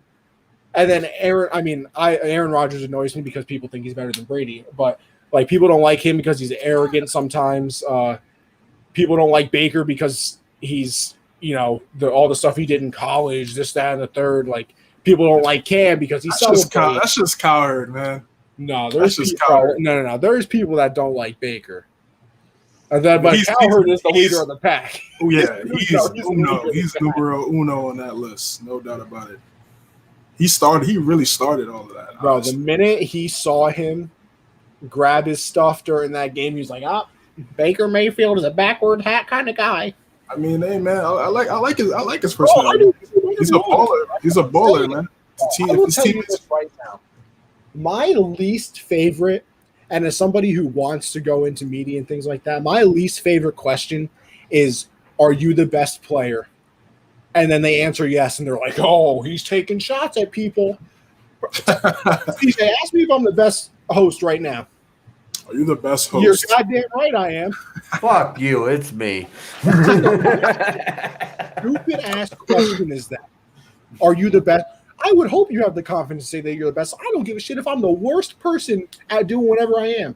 You gotta have the confidence to think that you're the best. It's the media, though. It's that ebb and flow. Well, listen, don't you worry, CJ. When I break into the media and have my own shows and things like that, I'm gonna change it. I'm gonna be like, "Yo, listen, are you the best?" And if they say yes, I'm gonna be like, "You're goddamn right, you are." And if they say no, I'm gonna say, "Listen, stop being a little, media guy and just say yes." Like DeAndre Hopkins, when the guy said, "You're one of the best in the league," he goes, "I know." Like, energy. That's energy. Give me that energy. As long as you back it up, it's good. Like, listen, even if you don't back it up, I'm a big fan of strutting stuff, bro. Like, I'm in the damn NFL. I'm better than you. I'm sorry. You're in the media asking me the question. You ain't make it here. Hey, I'm with you. So, listen. Maybe that's just me on my high horse. So I'm just saying. Sounded a little rant right there, right? I think it's stupid. I think it's dumb. Like, are you good at this? Yeah, let me say no, I'm the worst person here. Like, what kind of dumb question is that? Are you a good wide receiver? Nah, let me name the people that are better than me. And then if I say yes, he's taking shots. No, I'm not. Gotta fill up the cycle, man. Gotta fill up the news cycle, bro. Yep. You're not wrong. Sorry, I'm bouncing. The Cubs are in just got out of a high leverage situation. So, don't worry. I've been looking at the TV every once in a while because Yankees just love wasting opportunities. Big fan of wasting opportunities. All right, how about them Bengals? Sir. That was my question, CJ. No, I love this idea, but we're at the the hour 24 mark. You think we spread this out a little bit more? Or you still want to go over the rest of these teams? But yeah, we could stop at Cincy and then Garrett, Yeah, and then do the next few. Yeah, I like that. next week. If he's available, we could break Yeah, down. Garrett, if you want, listen. Everybody's welcome. Yeah, well, I'm not gonna make any promises, but I will definitely try to be available next week. All right. Sounds Yeah, good. I like that. Maybe CJ, we break down, one or two teams a week, three max, and then we can space it out. We cut our coverage off at the draft, and then come back to it. That's live game planning, people.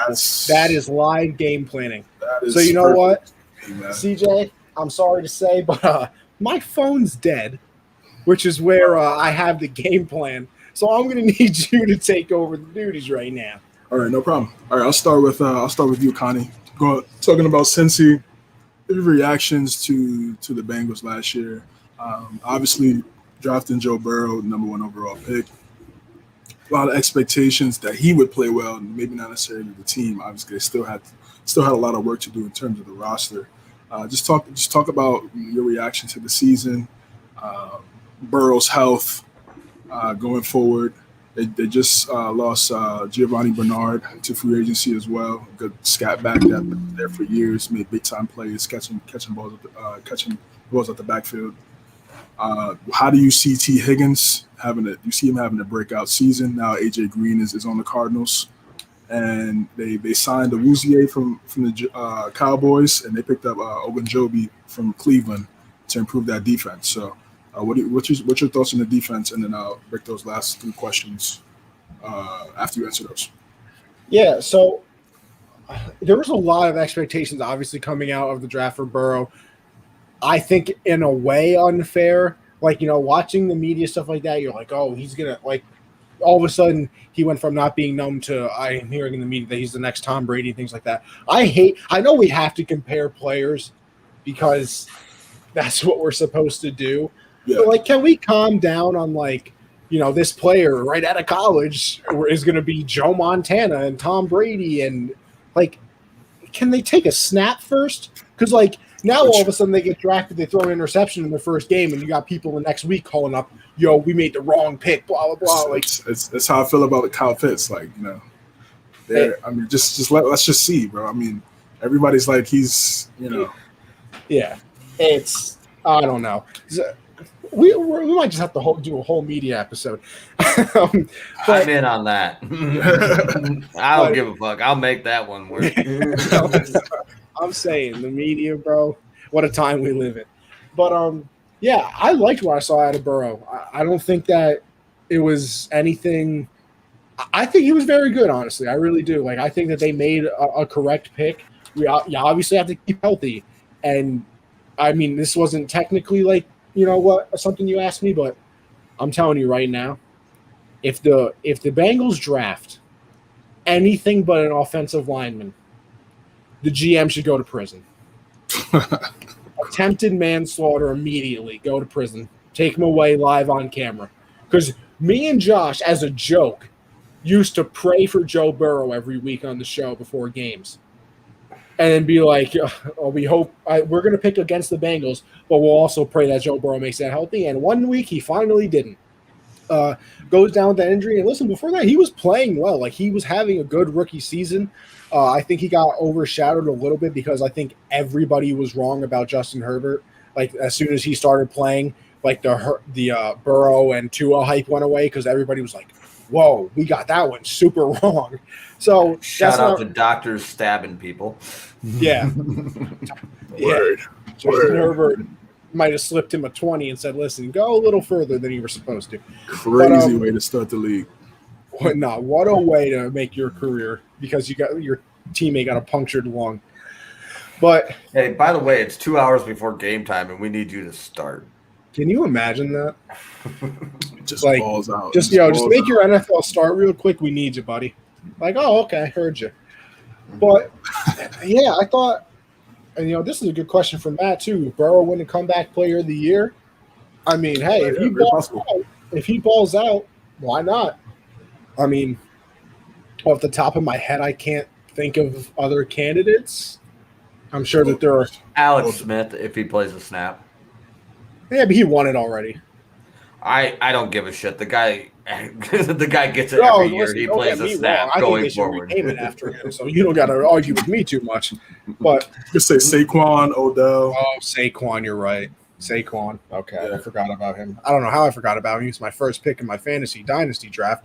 You know, messed that one up. Yeah, you messed up that one a little bit. But yeah, I think Burrow played well. They, like you said, they shored up the defensive line a little bit with those two players coming over in free agency. That's another thing that they got to focus on because they were just terrible on defense. Like they're kind of the opposite of the Browns, the team we just talked about. Like they have needs besides wide receiver and quarterback now, obviously. And I mean, I guess I'll say running back, even though I'm not the biggest Mixon guy. They basically need everything else. So, I mean, there's not really a bad spot to go in the draft except, you know, the first pick has to be a, you know, tackle or something like that. Just saying. But I think that they're going to make an improvement. Like, I really do. Like, I think they're going to be like that's a borderline playoff team because I know it sounds weird, but like every year there's two teams that were bad the year before and are good the next year and make the playoffs. Like it happens every year. Not like me saying that. Like if you look it up, it happens.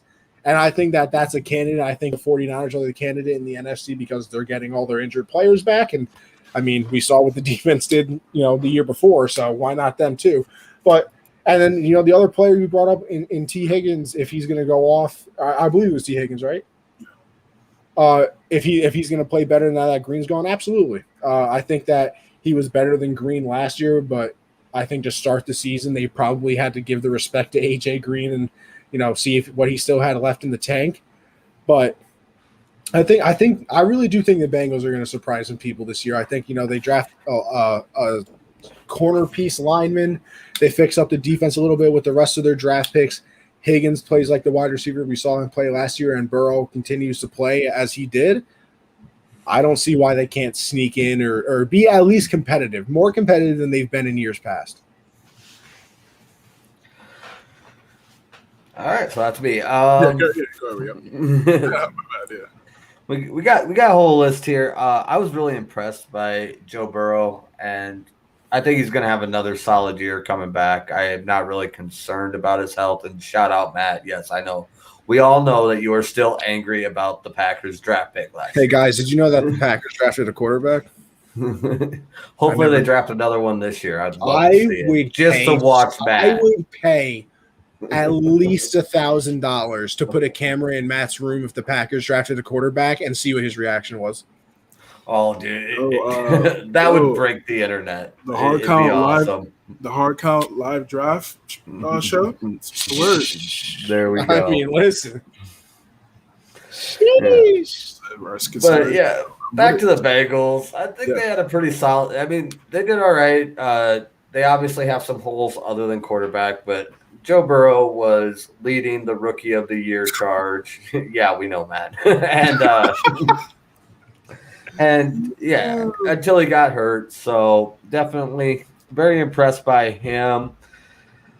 Higgins is definitely going to have a much better year. I mean, obviously, getting moved up to wide receiver one, just going to have a lot more opportunities. I think he'll take advantage of them. Do you think he moves over Tyler Boyd? I think so. I think really? so. Okay.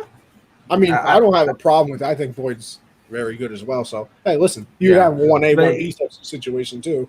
Well, yeah, exactly. So that's why I feel comfortable. I mean, I'll go out on a limb and say Higgins is wide receiver one, but like you said, it's literally 1A, 1B. So there you go. And I think that offense is going to click. As far as the draft goes, you definitely have to go offensive line, maybe even the first 2 rounds. You need to get some protection in there for Burrow, first and foremost. Defense, with the ads they had, Awuzie, Ogunjobi. I'm bad. Yeah, you got okay. it. I wasn't sure if I was saying that right, but yeah, that's definitely going to help the defense, and they'll be okay. Zach Taylor on the hot seat. I don't think so. I think he's got time to work, but the biggest thing with them is I think they have to accept the fact that they are going to go 2-4 in division games and end up 7 or 8 win team this year, which is going to be an improvement. But I don't think they're going to be able to improve enough to even get to 500 in this division. Yeah. Which, I mean, that makes it really hard to get to a 9 or 10 win deal. I mean, I might even be generous at 2-4 in the division, because I could easily see them getting swept in the division. Very possible. But I'm going to give them credit because I got some faith in Joey B. And I think they'll pick up a couple of the home games.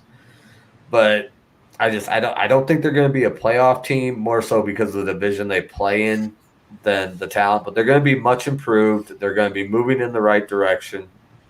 You gotta get some offensive line help for Joey B. Just go out there, execute, and you're going to be right around 500. And then you head into the draft, you're going to be around that like 20 mark. And yes, Matt, that's very true. If the Bengals win less than 5 games, he's probably going to have to get fired. But I don't think anybody's projecting them to do that. That's why I don't really think he's on the hot seat. If for some reason he shits the bed and they end up another like 3 or 4 win season, then yeah, his seat is really, really hot. But as it stands, I think they're going to be right around 500 because they're playing in a really tough division. And they're just going to have to build on that again. And I would almost look at 2022 for them to be looking at that playoffs, looking at getting into the playoffs. I don't see it for next year. And I don't want people to take this as I'm knocking the team, because they have a lot of talent. But they got to get some rookies in there on the offensive line. And I would love to see him get Sewell, Penei Sewell. That'd be Sewell. Yeah. Sorry, I told you I'm bad with pronunciation. Listen, bro. What was when me fan and Sam and Caleb were going over his mock draft. Woo, you want to talk about names? But either which way, I expect them to make steps in the right direction. I expect them to be a better team than they were last year. You got to get some protection for Joey B. Let the defense figure out itself, and maybe you go defense next year in the draft, and pick up a linebacker, edge rusher, cornerback, whatever the season shows you need. But focus on getting your offense right, getting protection in there for Joe Burrow, seeing what he can do with good weapons and good protection, and build off of that and make yourself a playoff team in 22. I really think that's where this team is headed. Yeah, I agree with all of you guys, both of you guys. I just feel like, yes, 6-11 sounds about right. It's gonna be a tough season. I think they're gonna compete in all of those games, though. I think it's just they just don't have enough guys, have enough star players, especially in that division, like you said, very tough. Burrow coming back. He played really well before he got hurt. I was just running for his life. He was throwing the ball, 50 times a game. Look at that Thursday night football game against the Browns. Threw the ball like 45, 50 times. So you're doing that with a bad O-line. That's a recipe for disaster. Talk about throwing him to the wolves. Yeah, exactly. Yeah. Exactly. So T. Higgins, yeah, it should be a breakout season for him. He had great rapport with Burrow, and I feel like he's definitely gonna get some looks. He's gonna get more targets. Boyd under the middle. He's gonna be really solid. A solid number 2 guy. I think that's perfect for him. He should have a great season. He's 6'5", tall, can make big time plays. I expect him to have a big year. Defensively, they have to step up defensively. You look at every other team in that division. They have a solid defense. And in order for them, if they want to compete moving forward, they have to have solid guys now on that side of the football. So in the draft, they have to go. You have to improve the interior line on both ends. O-line to protect Burrow, and then you have to get to Lamar. You have to get to Big Ben. You have to be able to get to Baker to make plays. And I think they should definitely try to get a guy in the secondary as well. You need a guy to be able to turn the ball over and make some plays on defense. have a lot of work to do. But yeah, I agree with Garrett. I think 2022 is where we could probably expect them to potentially get a playoff berth and definitely be in that hunt. I think this is probably the what's your identity year, how they're going to play, and the type of football they're going to bring to the table. I think they need to lean on Mixon a little bit more if he can stay healthy, run the ball. That's how you have a young O-line. You fix a young O-line, run the ball a little bit, make sure Burrow's not doing everything. And I think they'll be all right. The Bengals, for as long as I've been watching football, they've been a weird team. They've had some solid teams, players, great players come along there. They just can never just get over the hump. They had the Dalton years where they were good. They were good, but just not good enough. Then they had Carson Palmer there with Ocho and those guys. They were good, but they just couldn't get over it. Now the Browns are better than them, so now it's just like it's another obstacle that they have to get over. So it's gonna be interesting to see how it plays out in Cincinnati. But it does look like they have their guy under center, which is very important. And I think in a couple of years we'll be talking about this team being in the playoff chase.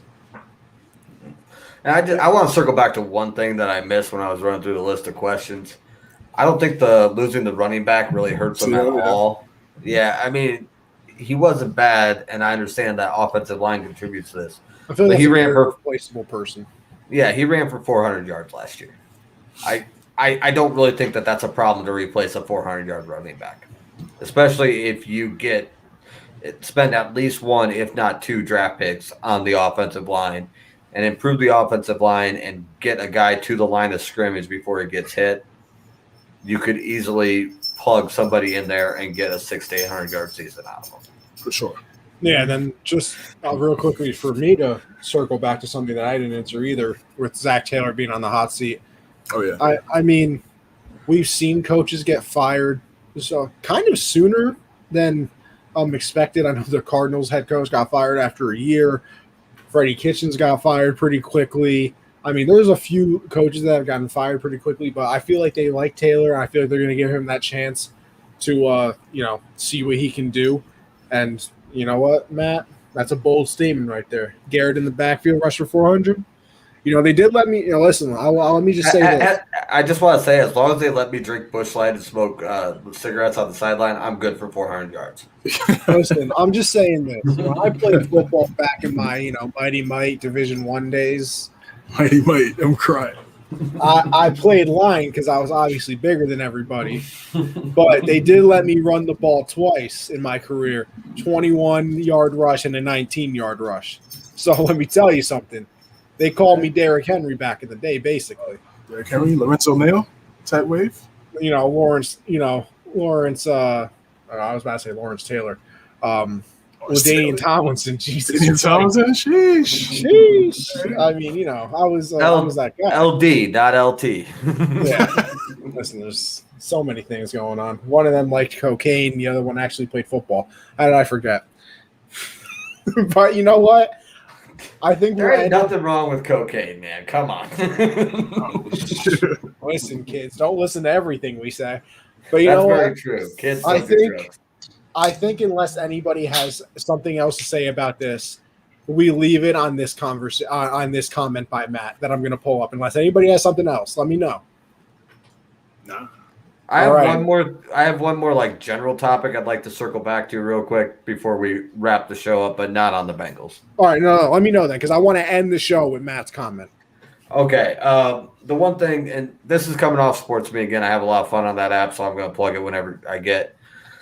Every chance I get, but the question posed was, is the pocket passer dead? Like, is the time of the era of the pocket passer over? And I think yes. I just wanted to pose, I'm going to say why, but I just wanted to pose that to a couple other football guys while I was on the show here. And I'm not saying a running quarterback. I'm not there.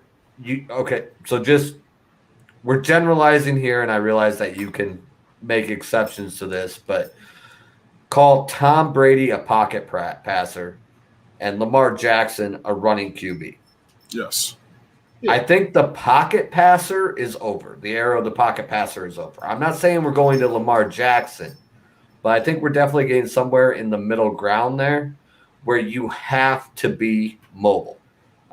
You saw Nick Foles try to do the pocket passer thing in Chicago where he dropped back 5 steps and was a statue and he got murdered. You can't do that. You have to be able to run. It doesn't have to be a key part of your game. I mean, I don't care if you get 200 yards on the year, 4 yards at a time. You have to be able to move and extend the play and either find an open guy or pick up, if you have 200 yards and you're averaging 3 yards a carry, but you're turning negative plays into positive ones, I count that as a mobile quarterback. And I think that's where the league's going. Like, you have to be able to get out of the pocket. You have to be able to extend the play. And you have to be able to pull the ball down and turn a 5-yard loss into a 3-yard gain. All right.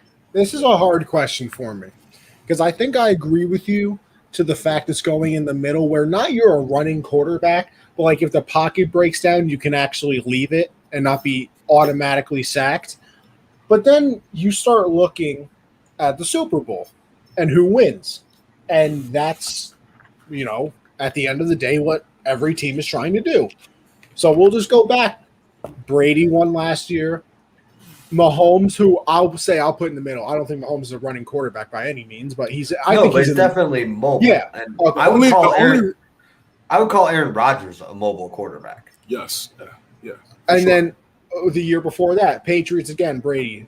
The year before that is Nick Foles wins the Super Bowl as the quarterback. Brady again. Peyton Manning, even though he got backpacked to that Super Bowl. Brady again. Then you break the mold here with Russell Wilson, obviously. Joe Flacco, Eli. So like all the Super Bowl winning quarterbacks are pocket guys. But in a way, I still agree that we're going more towards the middle than full on Lamar. I think we're looking at a Mahomes type of thing because Mahomes is obviously a great pocket quarterback, but he has just enough mobility that like when the play breaks down or something like that, he's leaving the pocket and get the first down.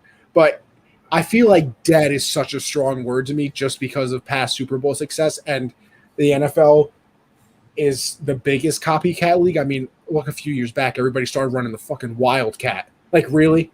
We started running the Wildcat because it worked for like 3 days. But so, I mean, if teams with pocket passers keep winning Super Bowls, I just feel like they're going to be like, well, you know what? We tried the running quarterback thing, but maybe we do need someone that's a statue. I don't know. The thing is just like defensive players are so much faster now. And it's just like you just have to be able to have some type of elusivity and make play. Brady is the like ultimate exception to the mobile QB. Well, Peyton. Yeah, I mean now. I mean like right now. You're going 4 seasons back for Peyton. And that's kind of my like. I think we're seeing this transition happen like as we speak. That's why I don't really like you using Eli or Peyton as an example. Right. And I think Brady's an outlier. Hey, that's what I'm saying. Right. You look at the top 5. You look at the top 5 quarterbacks. All of them, with the exception of Brady, have some type of mobility. Wilson, Watson, Allen, Lamar, Mahomes, Rodgers. They all have some type of. If it's third and 4, and the play breaks down, they could get those. Like Aaron said, they could be able to get 4 yards and keep the chains moving. Like it's important, and you see the guys that are in the draft: Lawrence, Wilson, Fields, Lance. The only one is Mac Jones, the only one that doesn't have true mobility. So I would say that Mac Jones has not been proven to have true mobility because he didn't have to. He played at fucking Alabama. Right. So that's what I'm saying. I agree. I think times definitely has changed. But even back in the day, I mean, Montana was Elway. I mean, those guys were running around. I mean, it just wasn't to how it is today. So I think it's always been there, but I think now today with it just extends plays.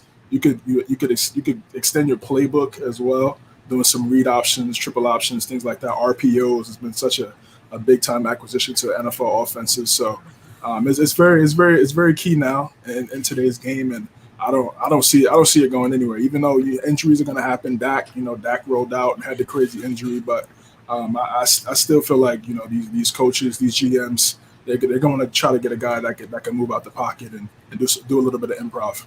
See, that's my only other thing too, is that like if we go towards it and then quarterbacks start getting injured more, I feel like that's where it ends, because I think in a weird way you're okay with your star wide receiver. You still can't hit them like that anyway. No, they're still throwing the flag, bro. Even when they slide and you touch them, they're throwing the flag. Even if it's a flag and you get hurt, you're still hurt. No, yeah, I'm true, but they're still going to be protected. Like, That's what I'm saying. telling you, this is my thing. As soon as Mahomes, and God forbid it happens because he's fun to watch, as soon as Mahomes runs out of the pocket and gets leveled and gets hurt and has to miss a few games, they'll be like, listen, if you ever leave the pocket again, we're putting a fucking ankle monitor on you. Well, he's had injuries already. Got the turf toe, and the knee. Well, the concussion. knee was weird. That was on a QB sneak, so I mean, I feel you, but he's had some turf toe. He was running for his life in the Super Bowl, bro. Like, I feel like the minute if he was a stationary guy in the Super Bowl, the Bucks would have had the most sacks in a game. I don't know. I ran for 450 yards in the Super Bowl. They were just all sideways. I just feel like once your $50 million cap hit gets hurt by running out of the pocket, you're going to be like, okay, buddy, calm down. Well, and that's where the coaching has changed too, because you even watch like early 2000 footballs, quarterbacks when they ran, they were lowering the shoulder. Oh yeah. And you watch quarterbacks run now, and even the ones that are dangerous, Mahomes, Allen, Wilson, the ones that have and Kyler Murray in Arizona, the ones that have the ability to juke guys and break tackles. If it's a positive play, they're taking the slide, they're stepping out of bounds. Josh Allen is my only exception to that, because I've seen Josh Allen body some people, and he hurdled that Vikings player. Yeah, but he's gonna have to chill. He's still young. He's young right now. He's eventually, bro. The linebackers again. They're gonna look at Devin White. Devin White's running down. He's not gonna try to truck Devin White. No, or someone like that.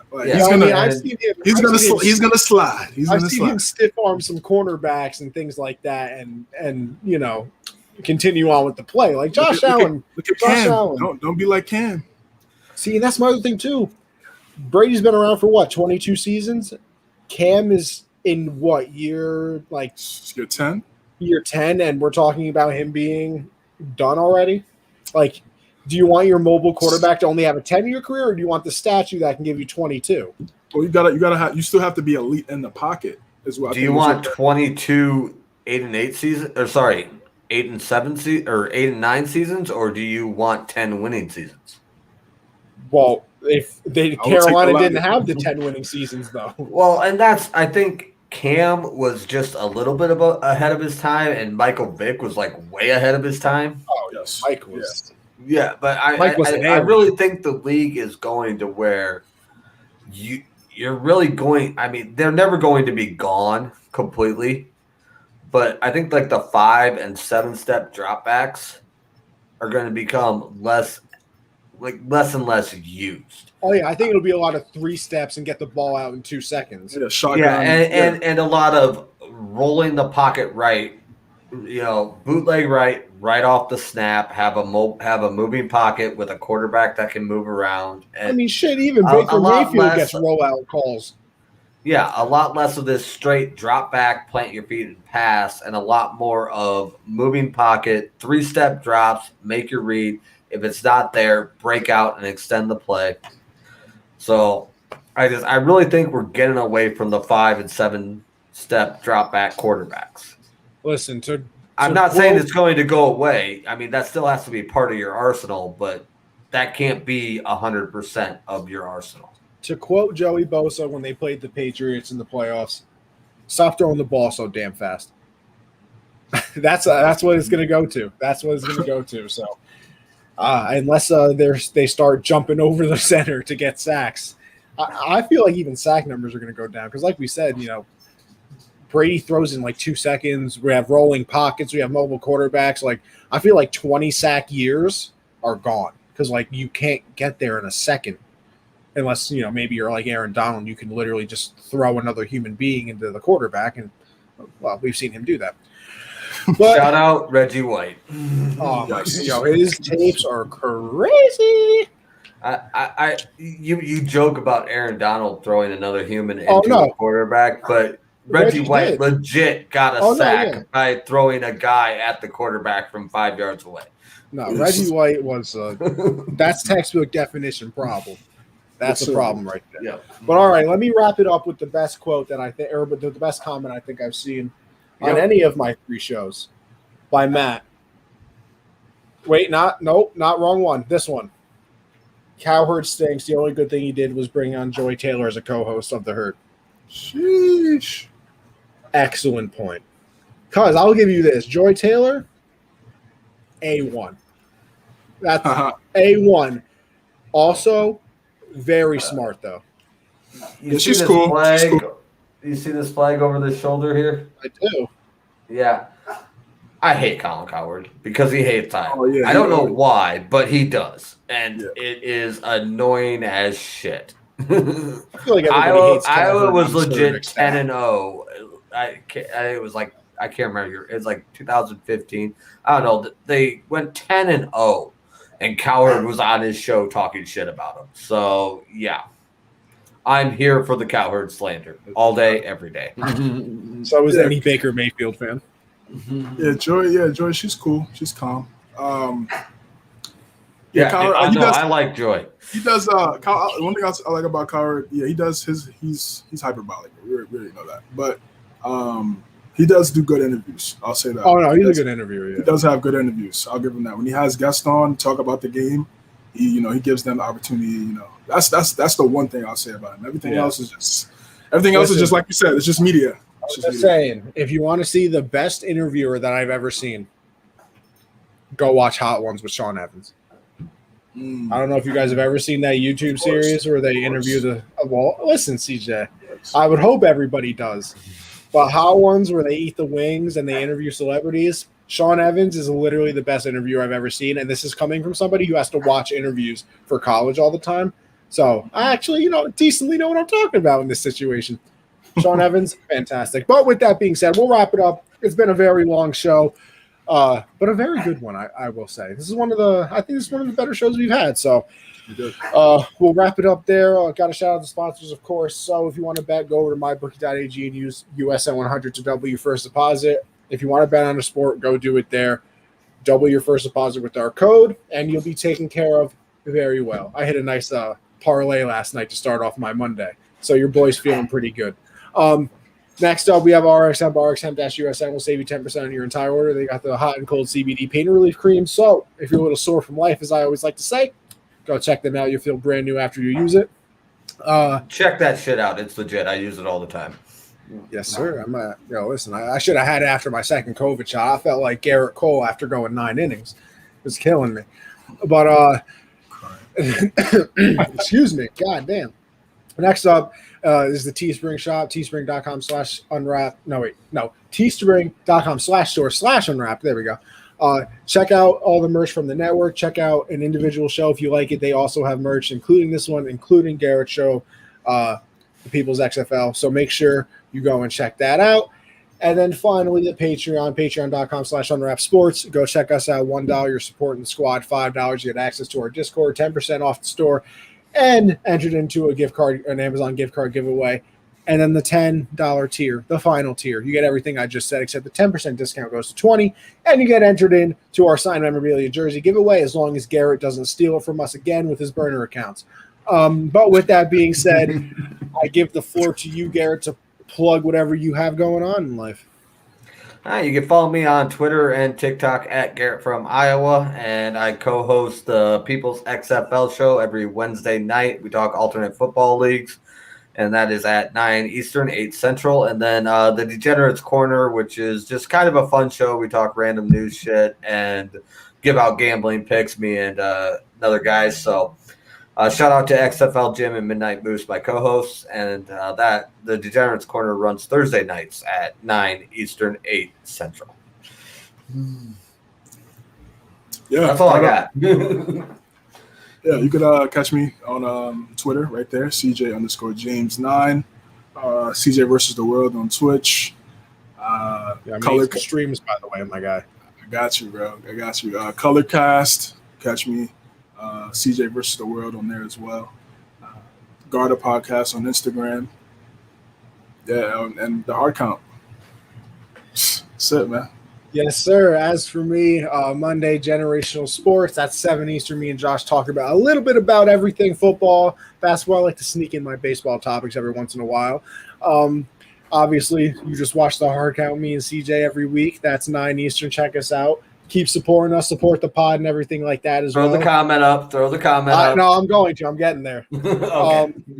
Thursdays is Backstop Banter with me and Michael. Everything baseball related. Go check us out. Season's finally underway. Got a lot of things to talk about going on there.